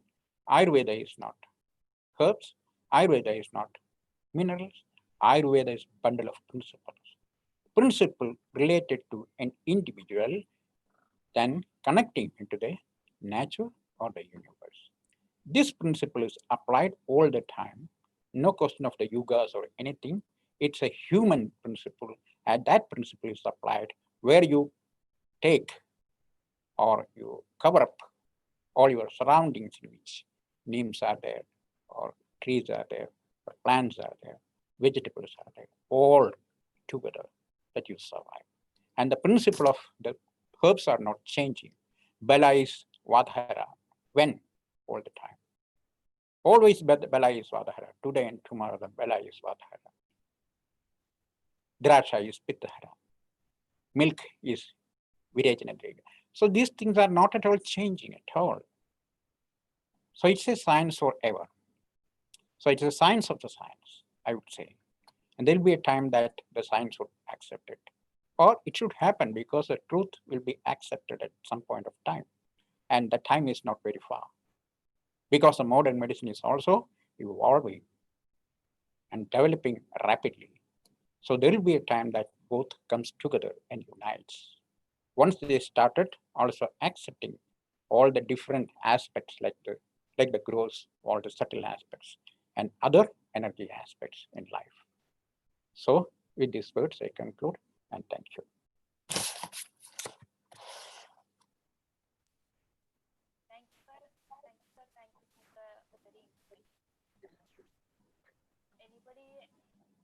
Okay. Thank you, sir, for the wonderful session. Thank you. I would like to ask the delegates to ask their questions. You can just unmute and you can just asking.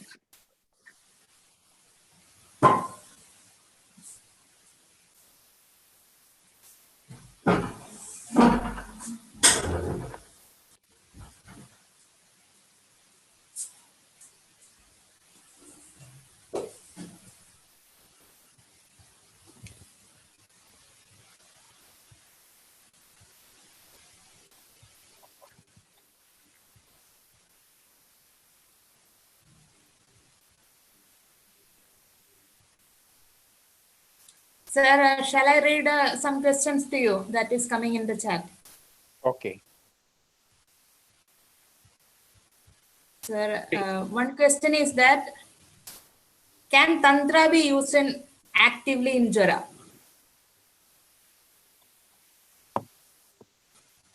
It's not a usage of something in somewhere. That is not the idea of Ayurveda. So wherever, whatever required, you can have it. See, in a case of, for example, a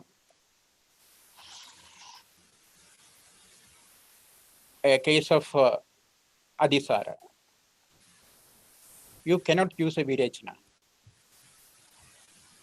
That is not the treatment.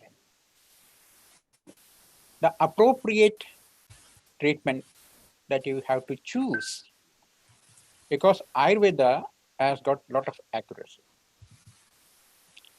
This is not happening today in our practice. What we are missing today is that accuracy. We have a random usage of medicines and therapies. So when you use a medicine, we don't know how it is acting. We don't know what's happening in the body. The thing is that you give a medicine to a patient. Once this medicine gone in and received by the dhatus, then we don't know what is happening.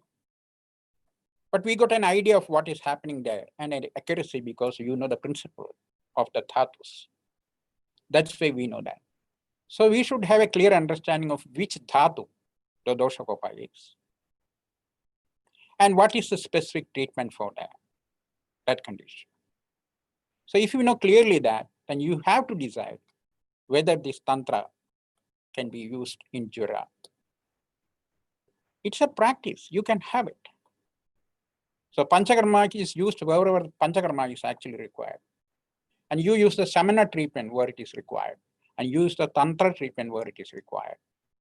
And there is no such kind of that limitations that you are free to do anything if you know it. Otherwise it is wrong.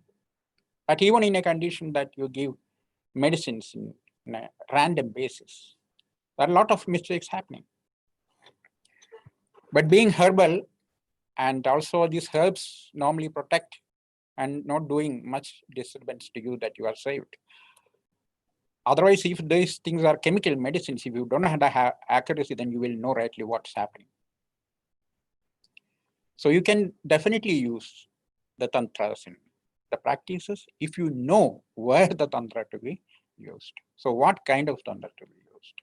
So in Ayurveda, there is no much explanation about it. The thing is that, so I told you that this Daiva Vyapasraya Chikitsa is there. The spiritual healing is there. And Sushruta says that you do the mantra, the Gayatri mantra, 1,000 times when there is a Bhutavesha. 1,000 times that you do the Gayatri mantra every day. So like that, it helps.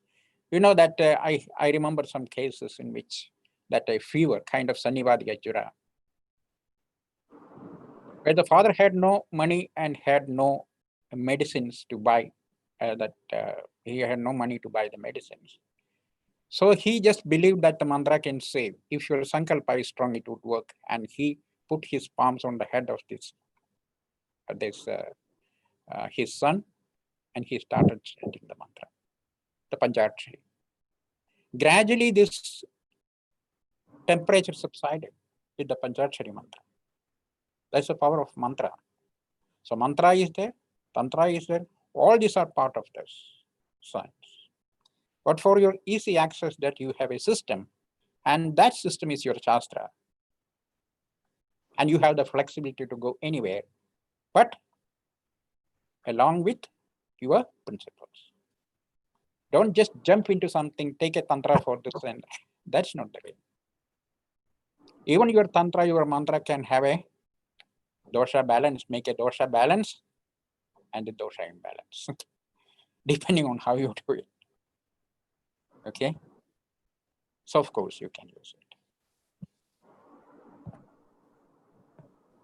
Sir, one question is that, is public fear decreasing immunity? The question is not very clear to me. The idea, what it meant by it. Sir, asked by Gulati, the fear of people is affecting the immunity. Doctor, sound break. Sir, actually, it's a question regarding fear of, that means we are just getting feared by the different diseases, which is like COVID-19. So is it itself is creating some lack of or depression in immunity in our body? That's what the question is like. Yeah. My discussion was mainly on that I said, if you develop a fear, your sankalpa is not strong. Fear is not the sankalpa. It's a negative sankalpa, which really hurt you and damage your system physically, mentally, in all ways. So if you have a fear, definitely that your immune system will be down. If you have the confidence, your health will be good. So you have, immunity is not physical. The confidence is the mental immunity. That also nourishing your physical immunity. So as I told earlier, it's not just a medicine. It's not confined to the herbs or the minerals or the different formula that you make as medicine. Everything is involved. So that if the fear is there, anger is there, not only the fear, all negative tendencies will have some kind of negativity in your system. There will be impact of thoughts. A human being is murta, a physical form, objectified. This objectified form is nothing but the thoughts. So your existence in three different realms. Basically, you take a body, you come into life as a physical being. How?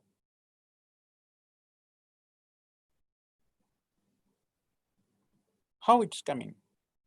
The jiva, with its past karmas, in the Sukshma Sharira, entering in the womb of a mother, through the father, and getting a life and slowly molding a structure, a human structure, and coming as a human being, as a baby. So your existence basically is mental, your thoughts. And the next level, it is prana, that is grosser than the mind. And the third level, it is the body. So it is only the transformation, as explained in the Sankhya philosophy, that is from the unmanifest you start manifesting. Your body is nothing but energy. Your body, though it is objectified and physical, it has another levels of existence in you. And that level of existence is compared to this physical body more that eternal.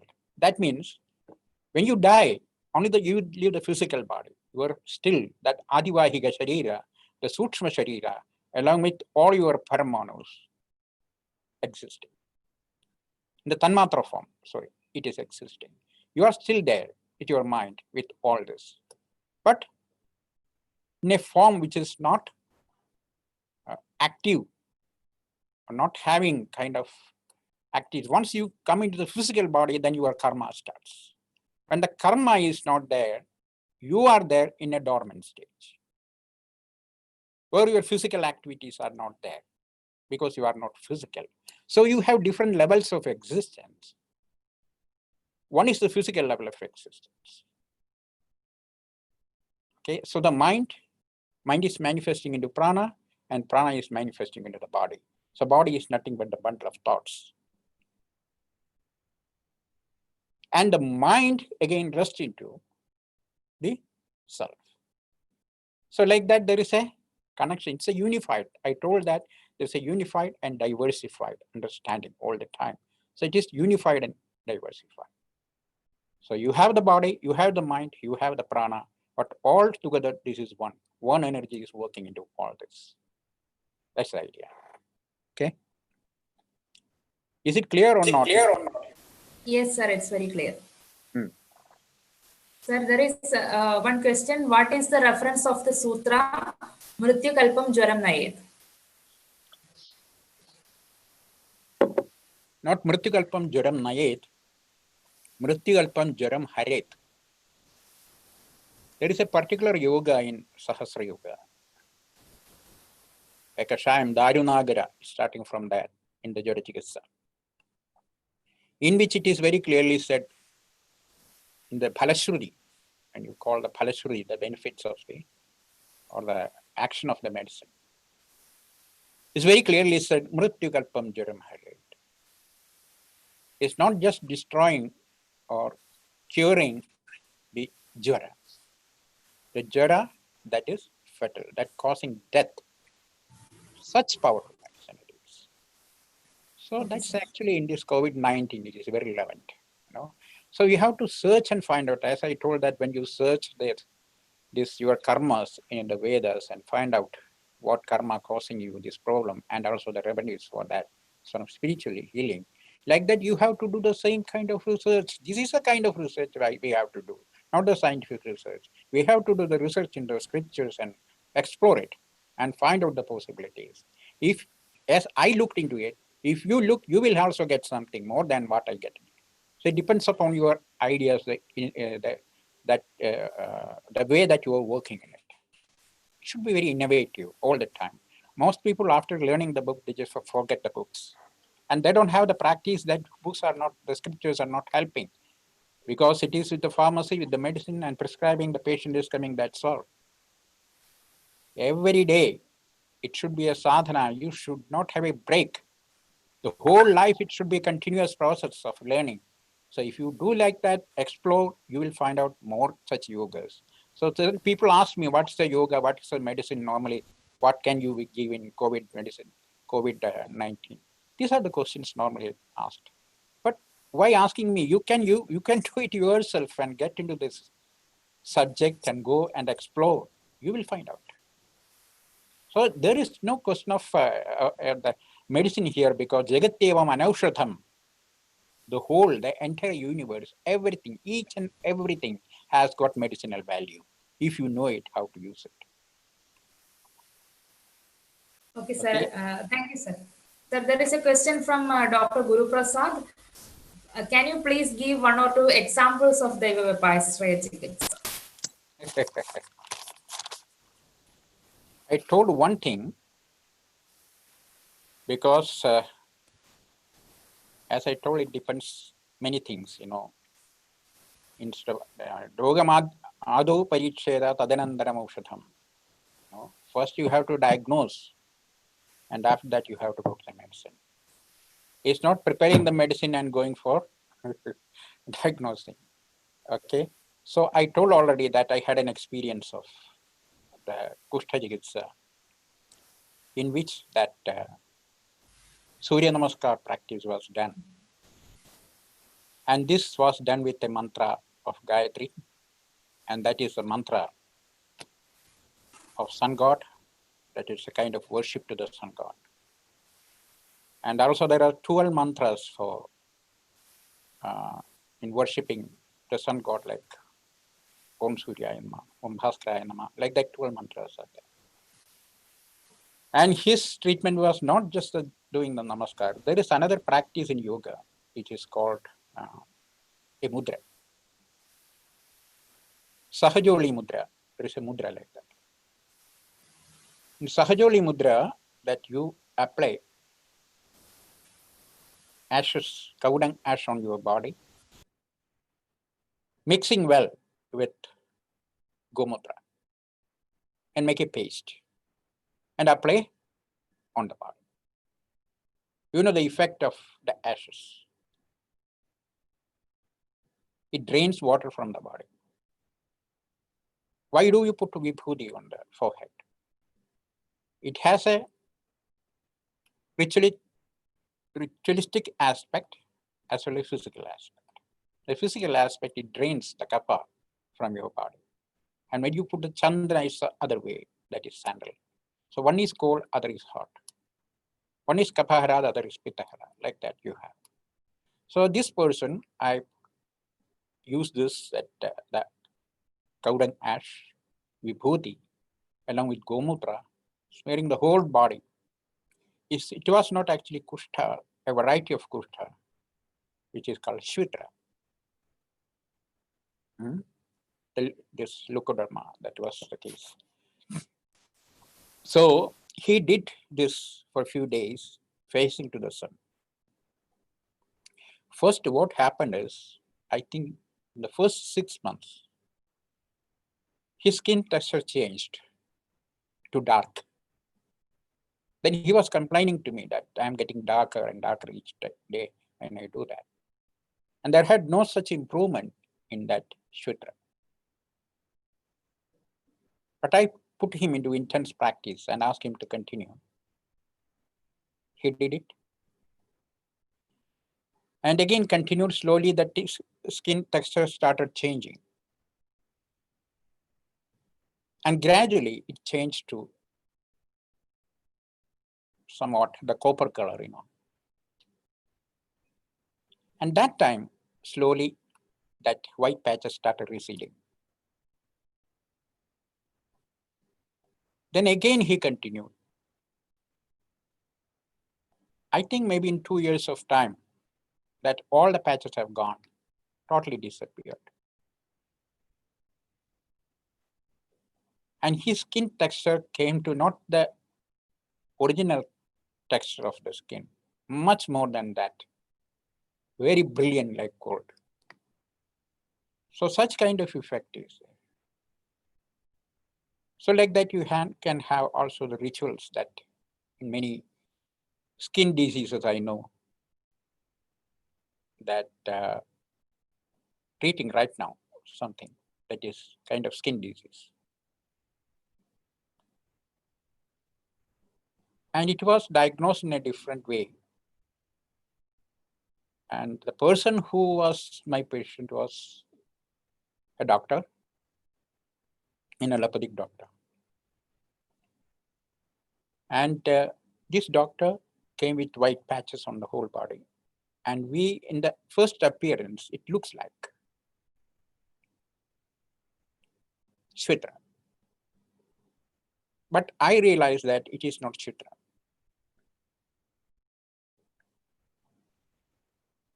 Then I realized it is not shvitra, there is something wrong. There is some kind of Bodha influence in that. In the 8 categories of Bhutas, there is one Bhuta, which is Bhujangama. What is Bhujangama? Sarpa. So I realized that there is some influence of that. This lady, she was a lady, and I asked her, she was a Muslim, and I asked her, where you will live? And she said the whole story that she built a house in a place where there was a Sarpa cow. In that place she made it. And they stopped all kinds of pujas to the Sarpa, and they don't do it. So what happened is that in the whole family, 2-3 people got things like that. And his brother is still coming to me, and he was bitten by cobra 3 times. somehow saved his life, and with some kind of rana on the leg that he was always suffering for 20 years. There, did some kind of practice. I myself don't do that. Spiritual healers, they did. They did some special kind of puja for Sarpa, along with some medicines. You should not forget the medicines once you are sick. So the medicine what I tried it even before going to the Deva Vyapasara Chikitsa. That is one kashayam, that is Lodhadi kashayam. It is very, very familiar. Lodhram Savyam Patmagam Patmarenum, like that in Kira Luta Chil Sinus Tangraya. There is a last sloka. This was a kashayam given. With that kashayam, I realized that it's improving. So there must be some kind of sarpashapa in it. That was understanding. When I checked with her, the whole family has got it. And they changed actually from that place and to another place and did all these pujas to the Sarpa along with the medicines. And she also that became all right with all this. So that is a treatment. If mantra is to be done, mantra is to be done. If a puja is to be done, yes, of course, that is a treatment for that. Where the puja is required, you should not give a panchakarma treatment. That is not the proper treatment for that. If puja is the medicine, of course, that is a remedy. Of course, do the puja. That is a remedy for that. So when you are hungry, there is no point in drinking water. When you are thirsty, there is no point of taking food. Because when you are thirsty, you need water. When you are hungry, you need food. So you need the place and time, and need of the time, need of the place where administer like that. So this is some of the examples, that because I am confidently telling that by learning Shastra that you cannot have that confidence. But you develop a confidence because you are a man of Anubhava. When it comes into your Anubhava, your experience, then you develop the confidence. So it is like that Shaisar was rightly here, and when we were here together in the Ayurveda College, he did a wonderful treatment actually. That there was a case of Visarpa, a psoriasis, in which this Parola Mauladi Kashayam was given. Parola Maula Triphala Vishala, that is a yoga. Shal Trayamana Kadurohini Bhagarthi and Magarabhagata Yukti. In the Phalasruti, Shadratrin Yogain Nihandi Kushtam. A Kushtha, leprosy, will be cured by taking 6 days, Shadratri. This person was treated by somebody. He was taking this kashayam for many years. Still, there had a lot of oozing from the body and a lot of dryness in the system. All the time he was suffering with a lot of pain, and also will be some cracks on the body. When this case came to Shaisar, he just looked and he asked her, how long you have been taking this? The patient said, I am taking it for 2 years. And he said, do one thing. Your treatment is just stopping it. Stop it. And no other medicine. Just stop. See, immediately in a few weeks, that everything disappeared. The reason is there had an adiyoga of the medicine. His doshas came to the normalcy. And after that, you again continued this very tikshna medicines that really made a dosha kopa in the system. And that's why all the cracks and all the oozing, that the vata kopa is still. That's why it is said only for 6 days. If you use it more, then there is chance for the vata kopa. So here, stop it, and with that, everything is cleared. That's also treatment. That's a kind of treatment, Stopping the medicine, not giving the medicine is the treatment. So what is treatment? You cannot prescribe a medicine. You cannot prescribe a medicine. It's not prescribing the medicine. What you are prescribing is the medicine.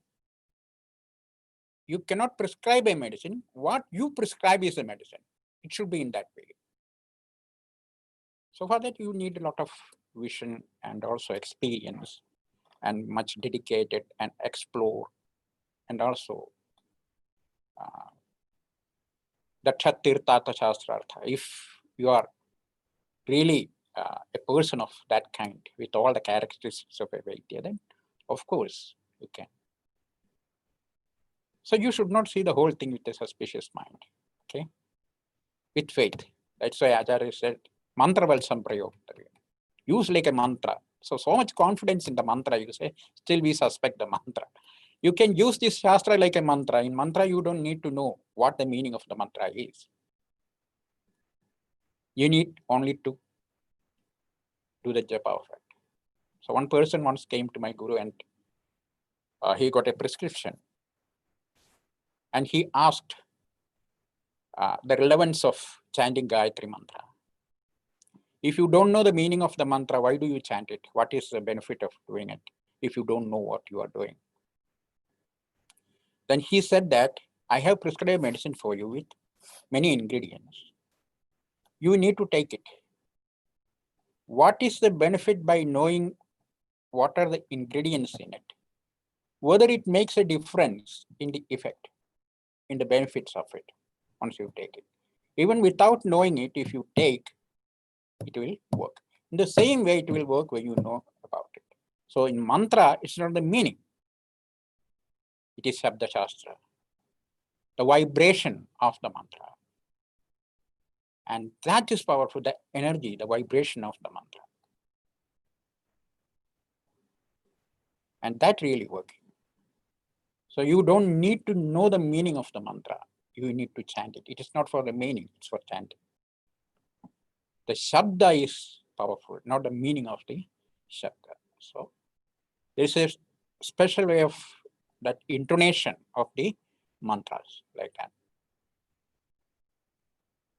Okay? Okay, sir. Thank you, sir. Sir, there is a question in the context of the Gurukula school AVP had. Dr. Hrishikesh asked the question, what are your suggestions for the first year students in learning process of Ayurveda? It is the Gurukula, the actual Gurukula. It is not an year-wise study.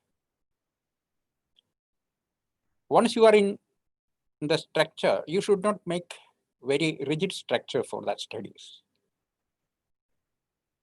But in the academic curriculum, of course, you need to follow some structure. So in the first year, you are asking the first year, you know? Yes, sir. The student is a first year student and he's First year studying student. BMS. Yeah. In the first year, you should not learn the Ayurvedic text. The very fundamental of your learning is Sanskrit. If you have learned Sanskrit before, of course, you have to, or the eligibility criteria should be the Sanskrit based. So in our Gurukula College, that when I was a teacher there, I know, we had a 2 years pre-Ayurveda course. In that pre-Ayurveda course, there was a special syllabus for that. The main subject taught was Sanskrit Sahitya. It starts from Dhaturupa, Shabdarupa, Santhi, Samasa. Then coming to the Kavyas, like the very basic, like Sri Ramadanda, Sri Krishna Vilasa, like that. Then coming to the Kumar Sambhava, Kalidasa, Kavya Darpana, Kavyadarsha. There is an order of learning. The problem in that, the Gurukula, which I was studied, and Gurukula in an academic structure are different. Because we don't have a structured learning in the Gurukula, my experience. Because there is an order of learning. As I just told you, and this is the order which I have learned. One book after another. It is a continuation that the first you cannot have a Kumara Sambhava. Before that, you need to learn something. Like that, you gradually evolve in your knowledge. And you evolve your knowledge, your understanding of Sanskrita. And you come to a point where you can go to the Kalidasa or Bhasa or the Sahitya Darpana or something like that. There is a point. And after some time, the Guru decides the time for him to learn Tarkashastra. And Tarkashastra is a foundation for every kind of Indian knowledge systems. That Tarkashastra is the base, without which you cannot, because it is basically about the padarthas, the substances.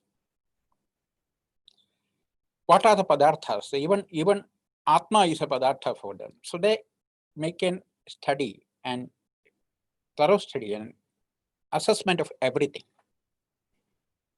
That grouping or categorizing into 7, like padartha, and a detailed study of that. Once you start learning this tarka, then you go to the Deepika, then you go to the Annampatiya, then you go to Karikavali, then you go to Bhuktavali, then you go to Dinakari, then like that you go. It's a process.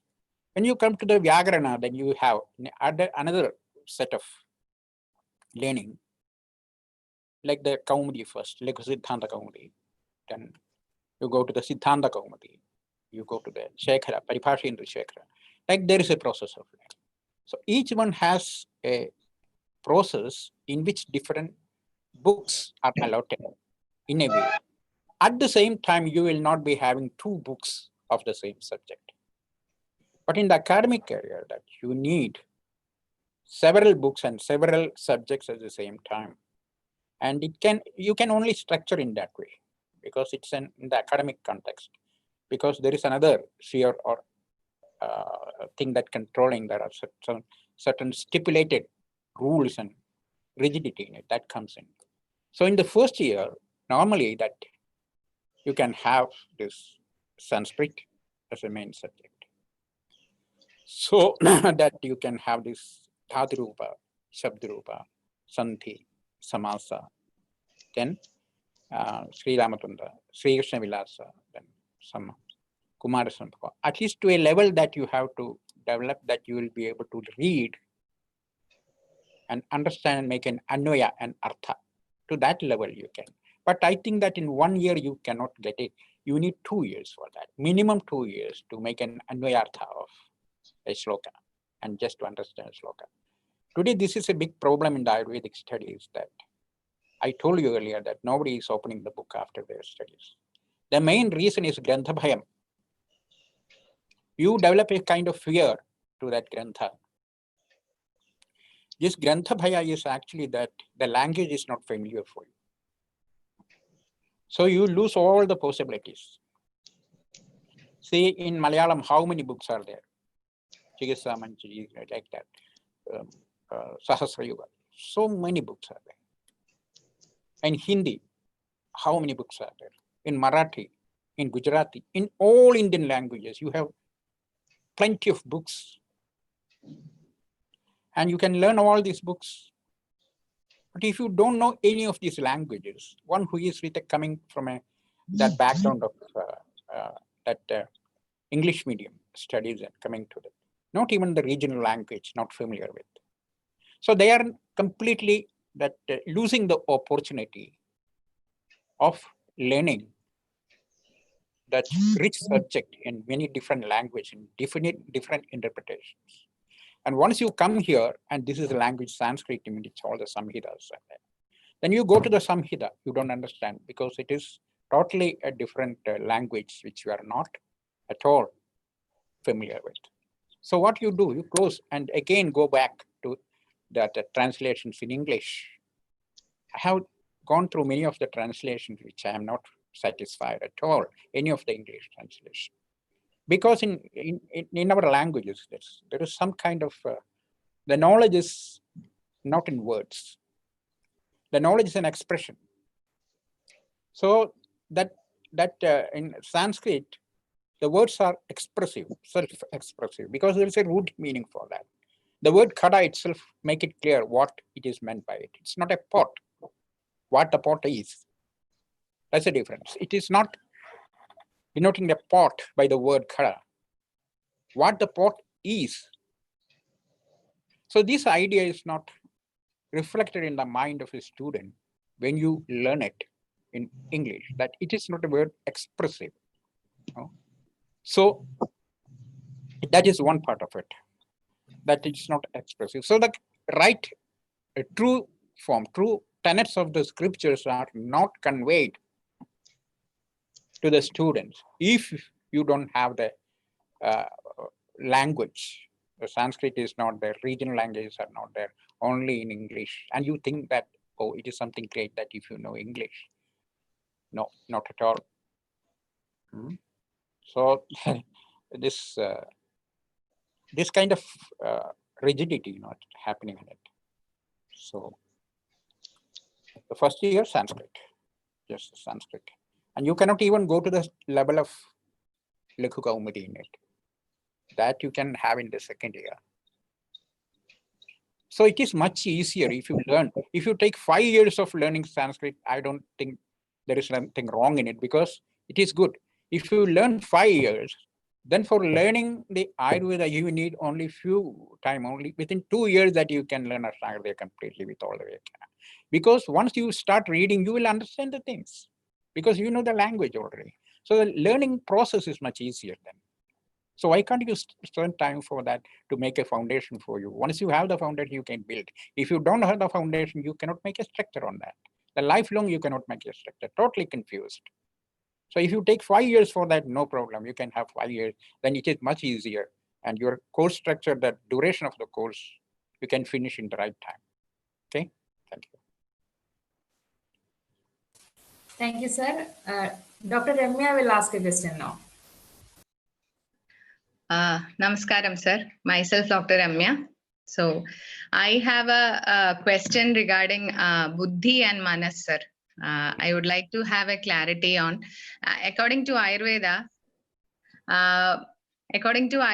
Buddhi is actually Buddhi, Sukham, Dukkam, Ichha, Dvesham is an Atma Guna, and Manas is, of course, a Dravya. So, how can we exactly understand the Buddhi and Manas as different? And especially in the present context of pandemic, when we are speaking about immunity a lot, do you think the relevance of this particular factor as far as an individual is concerned is important in deciding one's immunity or Roga Pradhirodha Shakti? Because we always consider human being, Ayurveda considers human being as a combination of Sharira, Sattva, Atma, Indriya and Mana. So what is your takeover on that and the exact role of Buddhi and Manas, sir? And I always have think Smriti, where is actually the position of Smriti? Is it with respect to Buddhi or Manas? Smriti's position is there. Please enlighten us on that point, sir. Also with respect to the present context. Thank you, sir.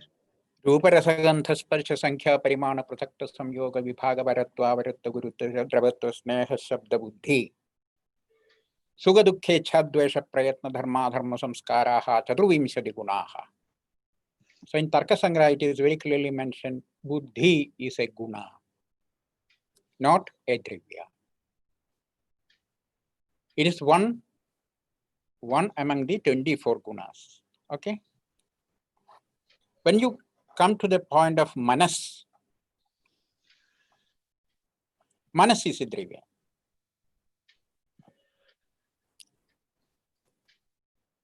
Prithvi up teja vayu agasa kala dik alpa manamsi navaiva. There are 9 drivyas and 24 gunas. Manas is coming into the category of dravya. Buddhi coming under the category of guna. What's the difference? What is Dravya? Dravya has guna and karma. Guna karnatpagam Dravya. Dravya has, the substance has got its gunas, the qualities, as well as an action, a karma, depending on the karma, depending on the guna of the Dravya, the karma, the action takes place. You do something of yours, you do a karma because you have certain gunas. If you're an artist, you have certain gunas and your karma is that, Now you are a doctor because your karma is that because of your gunas. So guna and karma, that is the relationship between guna and karma. So buddhi is a guna of manas.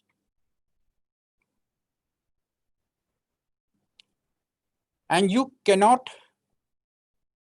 really identify them separate because you have a feeling of suppose you see something that you see it as an object. Now there is a pot. You know that this is a pot. This is a horse. But you know that once you see it, how fast that you identify it as a horse or an elephant. The thing is that there are two areas of mind. The manas, one is receptive and other is discriminative. There is a receptive mind. Once there is a pot, then you see the pot, your mind goes to it, and that's a cognition, and it receives it. In the first glance, you don't identify it as pot. You just see it. There is something. Suppose somebody is coming from a distance that you know somebody is coming. And when the person is coming closer, then you identify the person. In the same way,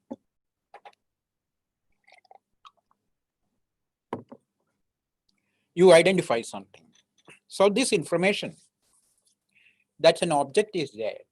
That is the receptive mind. That mind is receiving something. And this information is passed to the buddhi. And buddhi, after receiving it, discriminates that this is a horse, not an elephant. And identifying it. How you identify something? Jati. Because this one has got ashwatum in it or khadatum in it. So you identify that this is khada or this is ashwa. And how do you identify? Because you had seen the cows before or horses before. And that impression and that picture is still there with you as a samskara, embedded in your mind. Then when you come back again to another being, then this samskara, the samskara that already embedded in you is coming and start manifesting as smriti. Memory of a cow which you had seen before, but you don't remember that cow because only the samskara of it. That samskara is pashutva. It's the pashutva because you had seen a cow before which was black and you had the impression of the black cow. But when you see this cow that you haven't seen before, and this cow is not similar to the old cow that you have seen, here the cow is white. And you identify that this is a cow. How is it possible? It is not the impression of the old cow that had given you a memory, and that memory is the pashutva, and this pashutva, another cow that you can identify. So memory is the samskara of purva anubhava. There are two things in it that buddhi has. One is anubhavajanyam jnanam, that anubhava, pratyaksha, that you identify that this is a cow. That is anubhava. The other one is smriti, purva anubhuta samskara. that you had a samskara of that before, and you then identify it. So these are two things of the two faculties of your buddhi. So buddhi cannot have or give an impression to you. Buddhi can give you the impression. That impression is also based on your anubhava before. But buddhi can have this impression, and that can have the sankalpa. Even without an object, you can have the sankalpa. This sankalpa is part of the smriti, that you had the smriti before. You have seen it, and you can have the smriti and that working. Then you can have the sankalpa. So this sankalpa is working actually in your kind of disease that you are strong enough with your mind. Then no virus, no disease can conquer you because you have the sattva. Once it is the mind, your strength is sattva. And your weakness is tama. When you are weak, that's the point that this kind of things entering your body and disturbing you. So everything has got a role. So buddhi is the nishchayalpiya buddhi. That is the definition of that. Nishchayalpiya, you are determining something or discriminating and identifying. That is nishchayatmika. That is buddhi. This is that. That discrimination, that identification. Exactly with the all features and characters, you identify something. Nishchayatmika buddhi. Manas doesn't have it. Samshayatmakam mana. Mind is samshayatmaka. While you're walking on the road, you have two roads. You don't know where to go, which go this direction or that direction to your destination. You take the right path or left path, you don't know. You have a samshaya.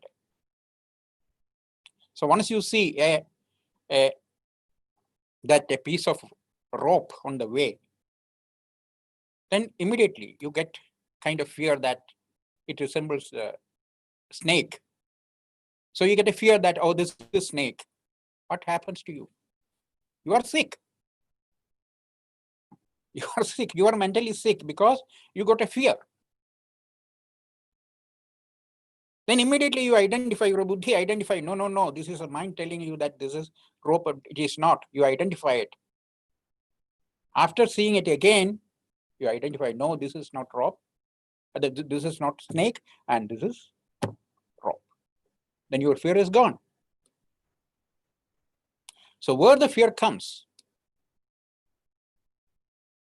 that is what Ayurveda say, raga is roga. Attachment is the basic cause of misery. So you experience both at the same time. You had a fear. By seeing the rope, you are sick.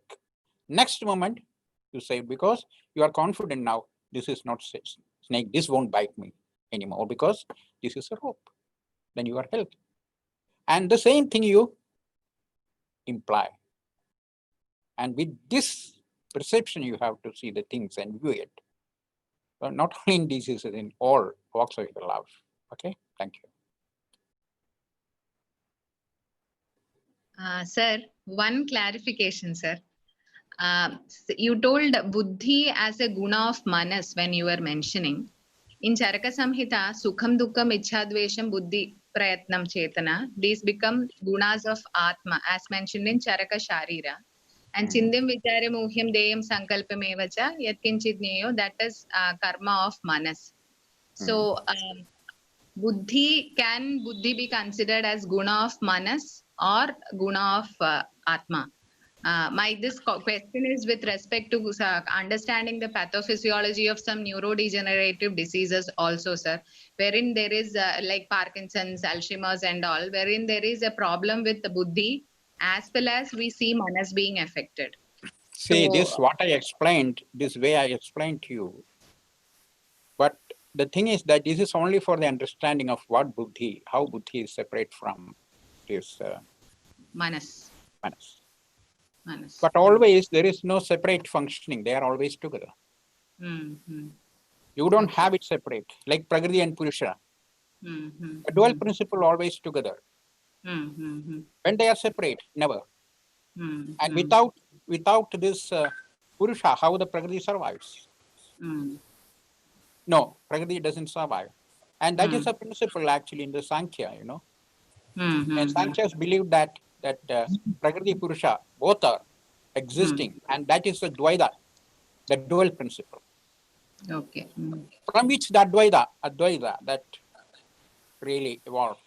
That Advaita says that these two are separate. You know that Prakriti is not Purusha, Purusha is not Prakriti. Though they are together, they are separate only. Prakriti is Prakriti, Purusha is Purusha. So you identify them separately. Once you identify it, then what is left? There is no Prakriti.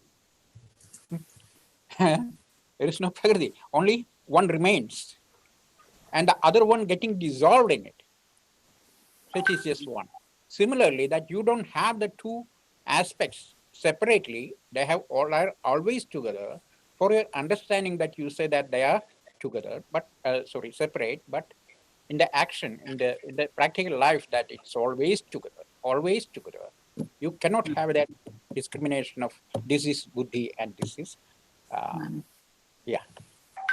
manas.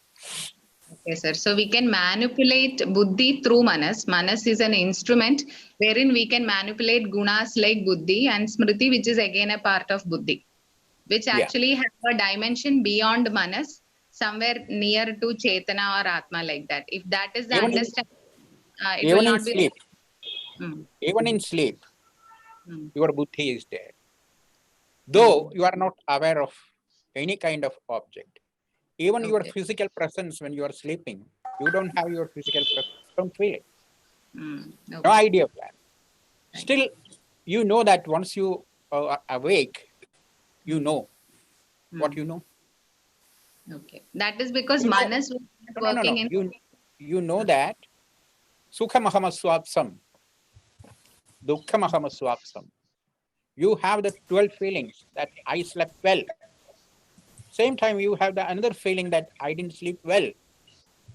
So how you know that after waking up that you had? It is smriti.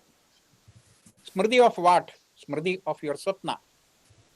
How you get the smriti of the sapna? Because you had the anubhava. And how you got the anubhava? You got the anubhava along with your buddhi and manas.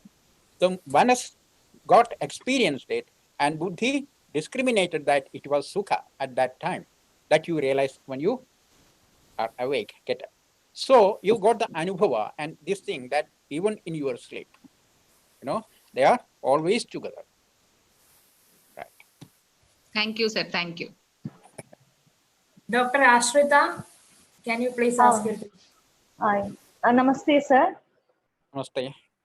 How to apply these principles and how to understand the dysfunctional uterine bleeding in Stri Rogam? This is not one principle applying in a particular condition on a particular disease. These are the principles, the basic principle that you have. So in any disease that it is not directly applying, this indirectly or in any form that it is getting applied into it. It's not taking one theory from here and applying here. The theory is everywhere in everything. Yes. Okay. Okay. Thank you, sir. Sir, I have one question. Any particular Deva Vyapasraya Chikitsa do you recommend in the current situation from Chinmay Bhatke? Well, Dr. Chinmay asks, any particular Deva Vyapasraya Chikitsa sir recommends for this pandemic?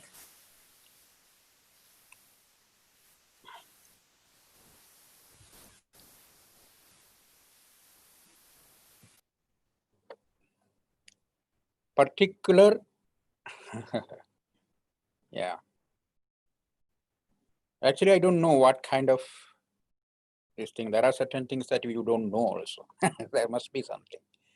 I don't know what kind of, I never thought about it because I was always dealing with the physical aspects and the medicines in this regard. And I realized that there are certain bhutas, and I think that it is connected to the Sarpa Bhuta. So when it is Bhujangama, that is Charga clearly said that Vishavrikshani Sparsha. So it is something, a kind of jara that is really there, and kind of jara. And jara that is also to the Visha. So something related to that. I don't know exactly what kind of, because I'm not a spiritual healer. And I never do that also. I do my own personal sadhana, not kind of tantra. That's not my subject at all. So in that case, we have to check with, I don't know exactly, but we have to check with something that we have to do for Shiva or something that we have to do for the that Bhujangama or both together. So that's the thing. Okay. Not exactly, I don't know.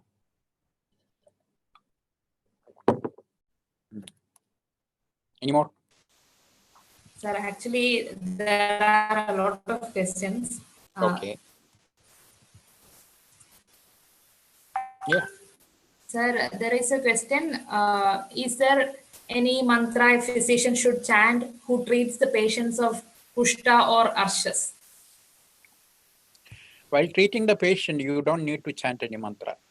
If any kind of this thing that mantra chanting is required, then you have to do it with people who are doing the mantra already. Mantra is not for chanting and like you are talking to somebody. It's not a conversation. Mantra is kind of sadhana. So mantra chanting and the spiritual healing is supposed to do the people by who are doing the sadhana by themselves. So there are spiritual healers who got the mantra siddhi, and that people actually do have to do it. Otherwise, you should be a person as a Vaidya, you should be a person who is also using mantras and chanting. See, in Visha Chikitsa, that there is a treatment, that in many cases that you need to use mantras. But see, my guru, I know that he was a specialist in toxicology, and I got many experience with him. Even the nimitta that he used to tell that a patient will come like that. I got the experience of that. So this is something that that comes into your life as a normal experience. It's not one time that you are seeing the patients coming like that, or he predicts something that the patient would come, or if the patient is dead. So many experiences. Once it becomes familiar and natural to you, then you don't feel anything special in it. So like that, but he never used the mantra.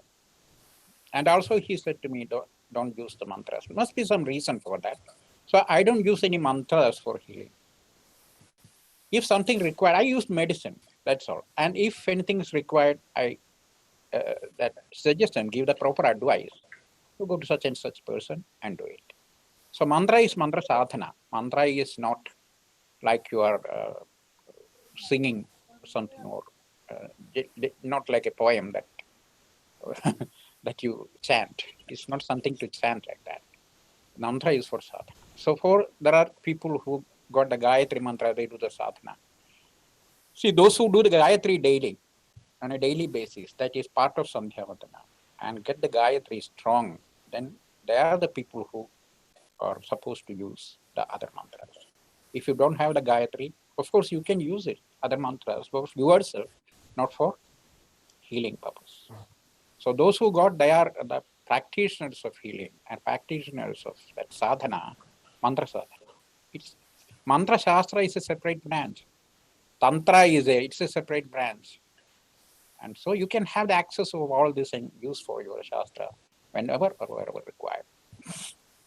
So normally I don't use any mantras. I have my sadhana, my personal mantras, what my Guru advised me for my life sadhana. That's all. No other mantras. And I don't give the advice or upadesha of mantra also.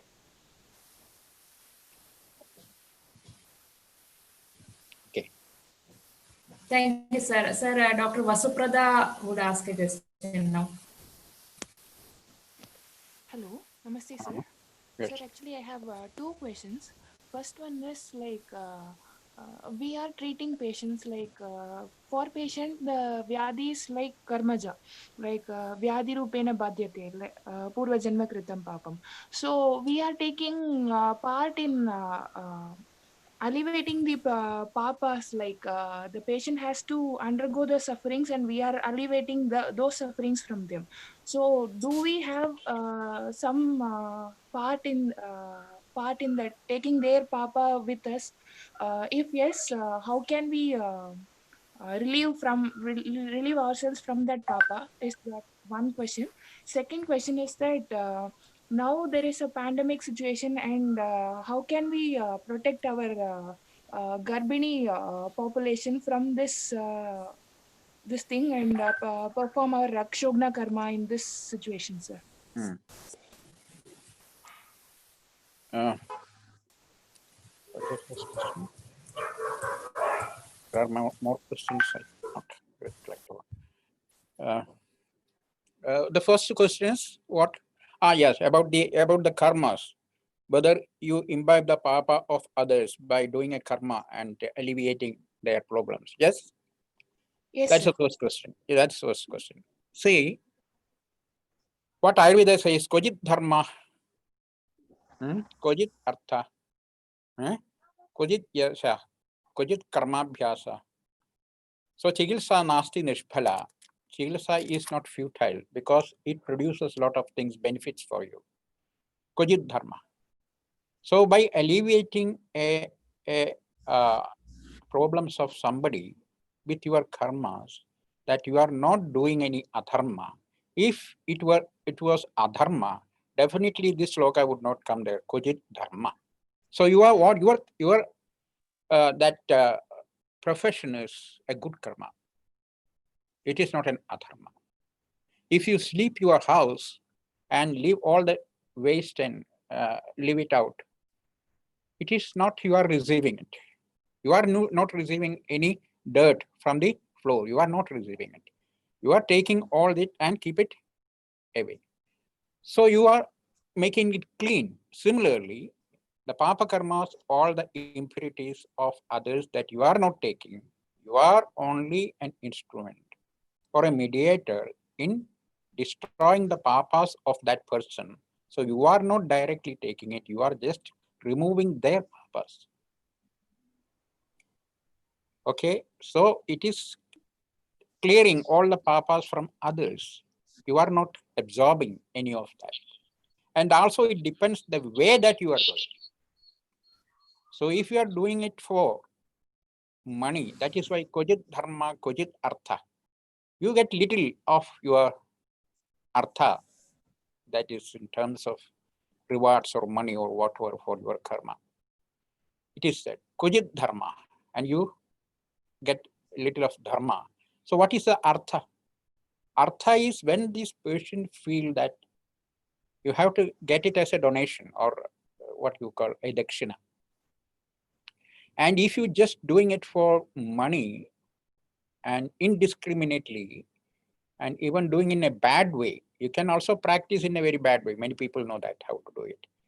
If you do it in a bad way, of course, you will absorb a lot of adharma in it, and that becomes a papa for you. So dharma and adharma is determined in some way. That I'll tell you. Suppose I give something to somebody, annadana, or I give some money to somebody. The person who receives this money is benefited by that. So he takes this money. I am giving, I am the loser, and he is the gainer. Is it exactly like that? What you gain by giving?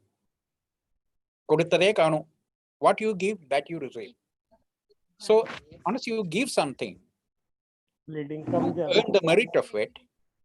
You earn the merit. And what is that? That punya that you had given and helped somebody, and that gives you a punya as reward.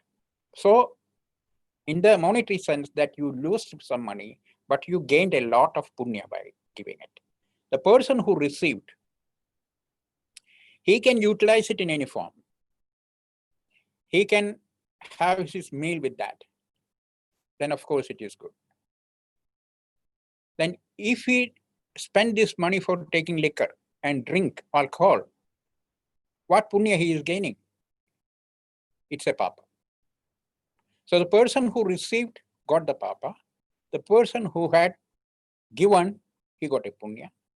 And suppose you give to this person for drinking alcohol this money, you receive the papa, and also the person who received the money.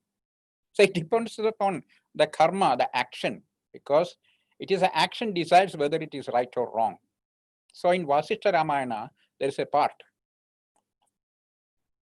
that is Vasishtha is giving Atmavadeshas to Sri Rama. Yenaiva alinkyatai kanta, tenaiva alinkyatai sutta. Manakritam kritam Rama, na sharira kritam kritam. What is done is not done. So what is the mind done is done. What is the sloka? Yenaiva alinkyatai kanta, by which hands do you embrace your wife? With the same hands, in the same action that you embrace your daughter. In both, the physical actions are the same. Embracing the child, embracing the wife. But mentally, two actions are entirely different.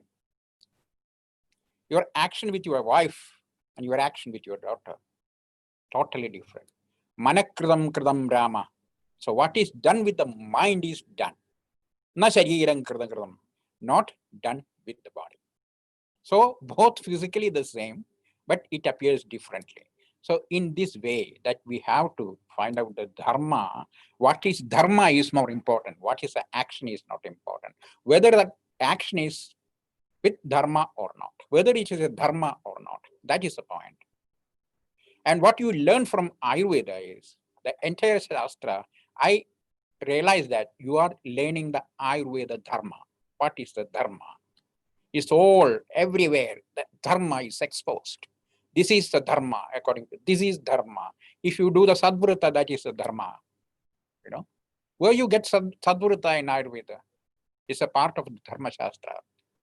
It is a part of the Smriti, from Smriti that you have got it. So, like that. So, it is like that. That is the answer for the first question. And the second question is not Garbhini. See, the Garbhini, you cannot have just Garbha. Shuddhe Shuklartave Sattva, Sukarma Klesha Jodida, Garbha Sambadire, Yuktivashal Agniva Arano. That is the dharma there. Shuddhe Shuklartave Sattva. Vivaho na Vilasartha. Vivaha is not for just for your physical enjoyment. Prajartha is for progeny. So for that, in that case, that once you wanted a child, it is not just happening something. It is you make happen. You make it happen. So for that, our Shastras say that you have to first clear yourself. For the woman, it is Garbhashaya. That is most important. And that is a field. Garbhashaya is a field. If you want to sow a seed, that first you have to make this earth, that is a bhumi, plow it and make it fit for, or making it for sowing the seed. So you plow it first. So Garbhashaya Shuddhi, that's part of the treatment, even before getting the child. And there is a particular way of explaining it in our Shastra. With mantras, there are certain homas to be performed. And after that, there is a pumsa. So many kriyas are there with mantras.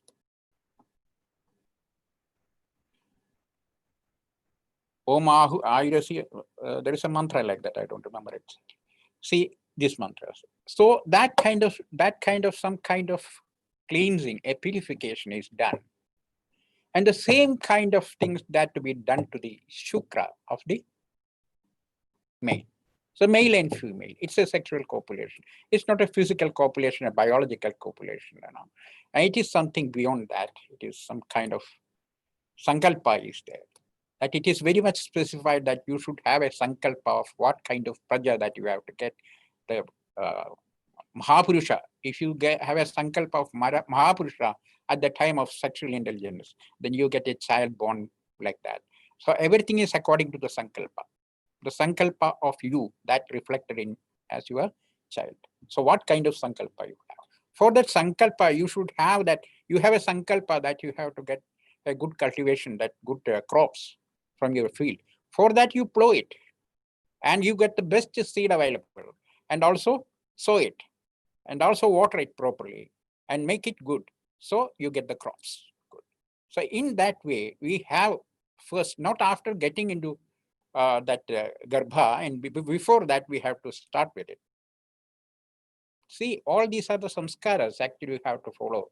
There are 16 samskaras that a person has to follow in his life. This is called samskara, kind of samskara. What is samskara? Kind of transformation and refining oneself. The whole life you have to keep the samskara. But there are certain people that have to follow in one category that 40 samskaras are there. Other 16 samskaras are there. Like that, everything is there, you know. So we have to go to the samskara before that and clear. Even Ayurveda says that you have to go through samskaras. So once you are, so that you will have a good mind at the time of the saumanasyam, garbho ulpadagaranam bhavanam, saumanasyam, sushtu mana, that is saumanasyam. The good mind, positive mind, is a clear indication and signal for getting pregnancy. See, it's such a mind you have to approach it. And once you got it, still you have to continue with it. And if you continue like that, you won't get any kind of kind of abortion or miscarriage. Nothing happens. This is one part of it. The unknown, that is different. Suppose you have a different karma. So what is said is, Vedi Purushakaro hi Deivamapyade vartate. You have your own karmas and you have the Deva karmas. If the Deva karma is much more intense and stronger than your karmas, then what happens? That would happen. If your karmas can overpower the Deva karmas, and this would happen. So anyhow, you are supposed to do the karma and not the result. So in also there is a kind of Pumsavana treatment in which it is said that there is kind of nasya that you have to do. That if you want to have a praja of Purusha, male or female, you can have the choice. There is a treatment for that. Paisa Lakshmana Moolam Putra Ulpada Sthiti Pradam. Payasa with milk, Lakshmana Moolam. Lakshmana Moolam, if you take every day, then you get a more chance. It's a chance for male child. And if you do a nasya with Brihadi, in the right nostril, there is a chance, there is a possibility for a male. Left, Vame Duhirvanchaya. If you want a female, then do the nasya in the left nostril. So like that, everything is there. So basically the thing is that you should be prepared for that first. If you are not prepared and you got pregnant, then at that level you have to develop the saumanasya. Because in Manasika Yogas also, what is mentioned is Dhi Dhairyatma Divityanam Manodosha Ushadham Param. So Manodosha, that is the Ushadha. Once you got the Manoroga, then your Ushadha is medicines, you come to that. Because the mind is depending on the body. So at the body level, you have to do that. But the Saumanasyam, that a Vaidya cannot offer Saumanasyam to a pregnant woman. She has to develop herself. And that's Saumanasya. At the same time, there are certain kind of things that you can give to get into that or develop that Saumanasya in her. We have the kind of medicine for each month according to that fetus that is grown. In each condition, there is a kind of treatment depending on the body structure which is growing. So there is Dauhrida. Two hearts are there. That is called Dauhrida. A pregnant woman is called Dauhrida. There is a heart of the baby and there is a heart of the mother. So, the exchanges. Depending on the thoughts at that time a child is born, that is very important. So you should not get distressed or sorrow during pregnancy. It will have an impact in the makeup of or makeover of the mind of the child. It will influence. So if your thoughts are good, the baby will be born with a good mind. So that's the health of the mind. The health of the mind is nothing but the thoughts, good thoughts and bad thoughts. So in that way. So the Saumanasya, that is one thing that you have to have before. And even after that, the Dhairyatma Vijnana, these kind of things. And also with the medicine, you have to clear it. Every month there is a kind of procedure that you have to follow with the Ayurvedic medicines. Okay, thank you. Thank you, sir. Thank you, sir. Thank you. I think the time is running out. Any unanswered questions will be answered later. And also, if you have any questions related to the topic, you can ask them in the groups. Thank you, sir. Thank you for taking your valuable time out of your everyday clinical work to come and share your knowledge with us. The session was very enlightening and it was guiding and inspiring. Your insight into hidden parts and roots of Ayurveda and your thoughts on Ayurvedic education were thought-provoking. Thank you, sir. Thank you so much. Thank you so much for listening to me. So, Karmaprakashini 2020 Sruthi Bodha Chikitsitam, organized by Ashirvad Health and Education Trust, supported by the Ayurvedic Pharmacy Coimbatore, will continue tomorrow.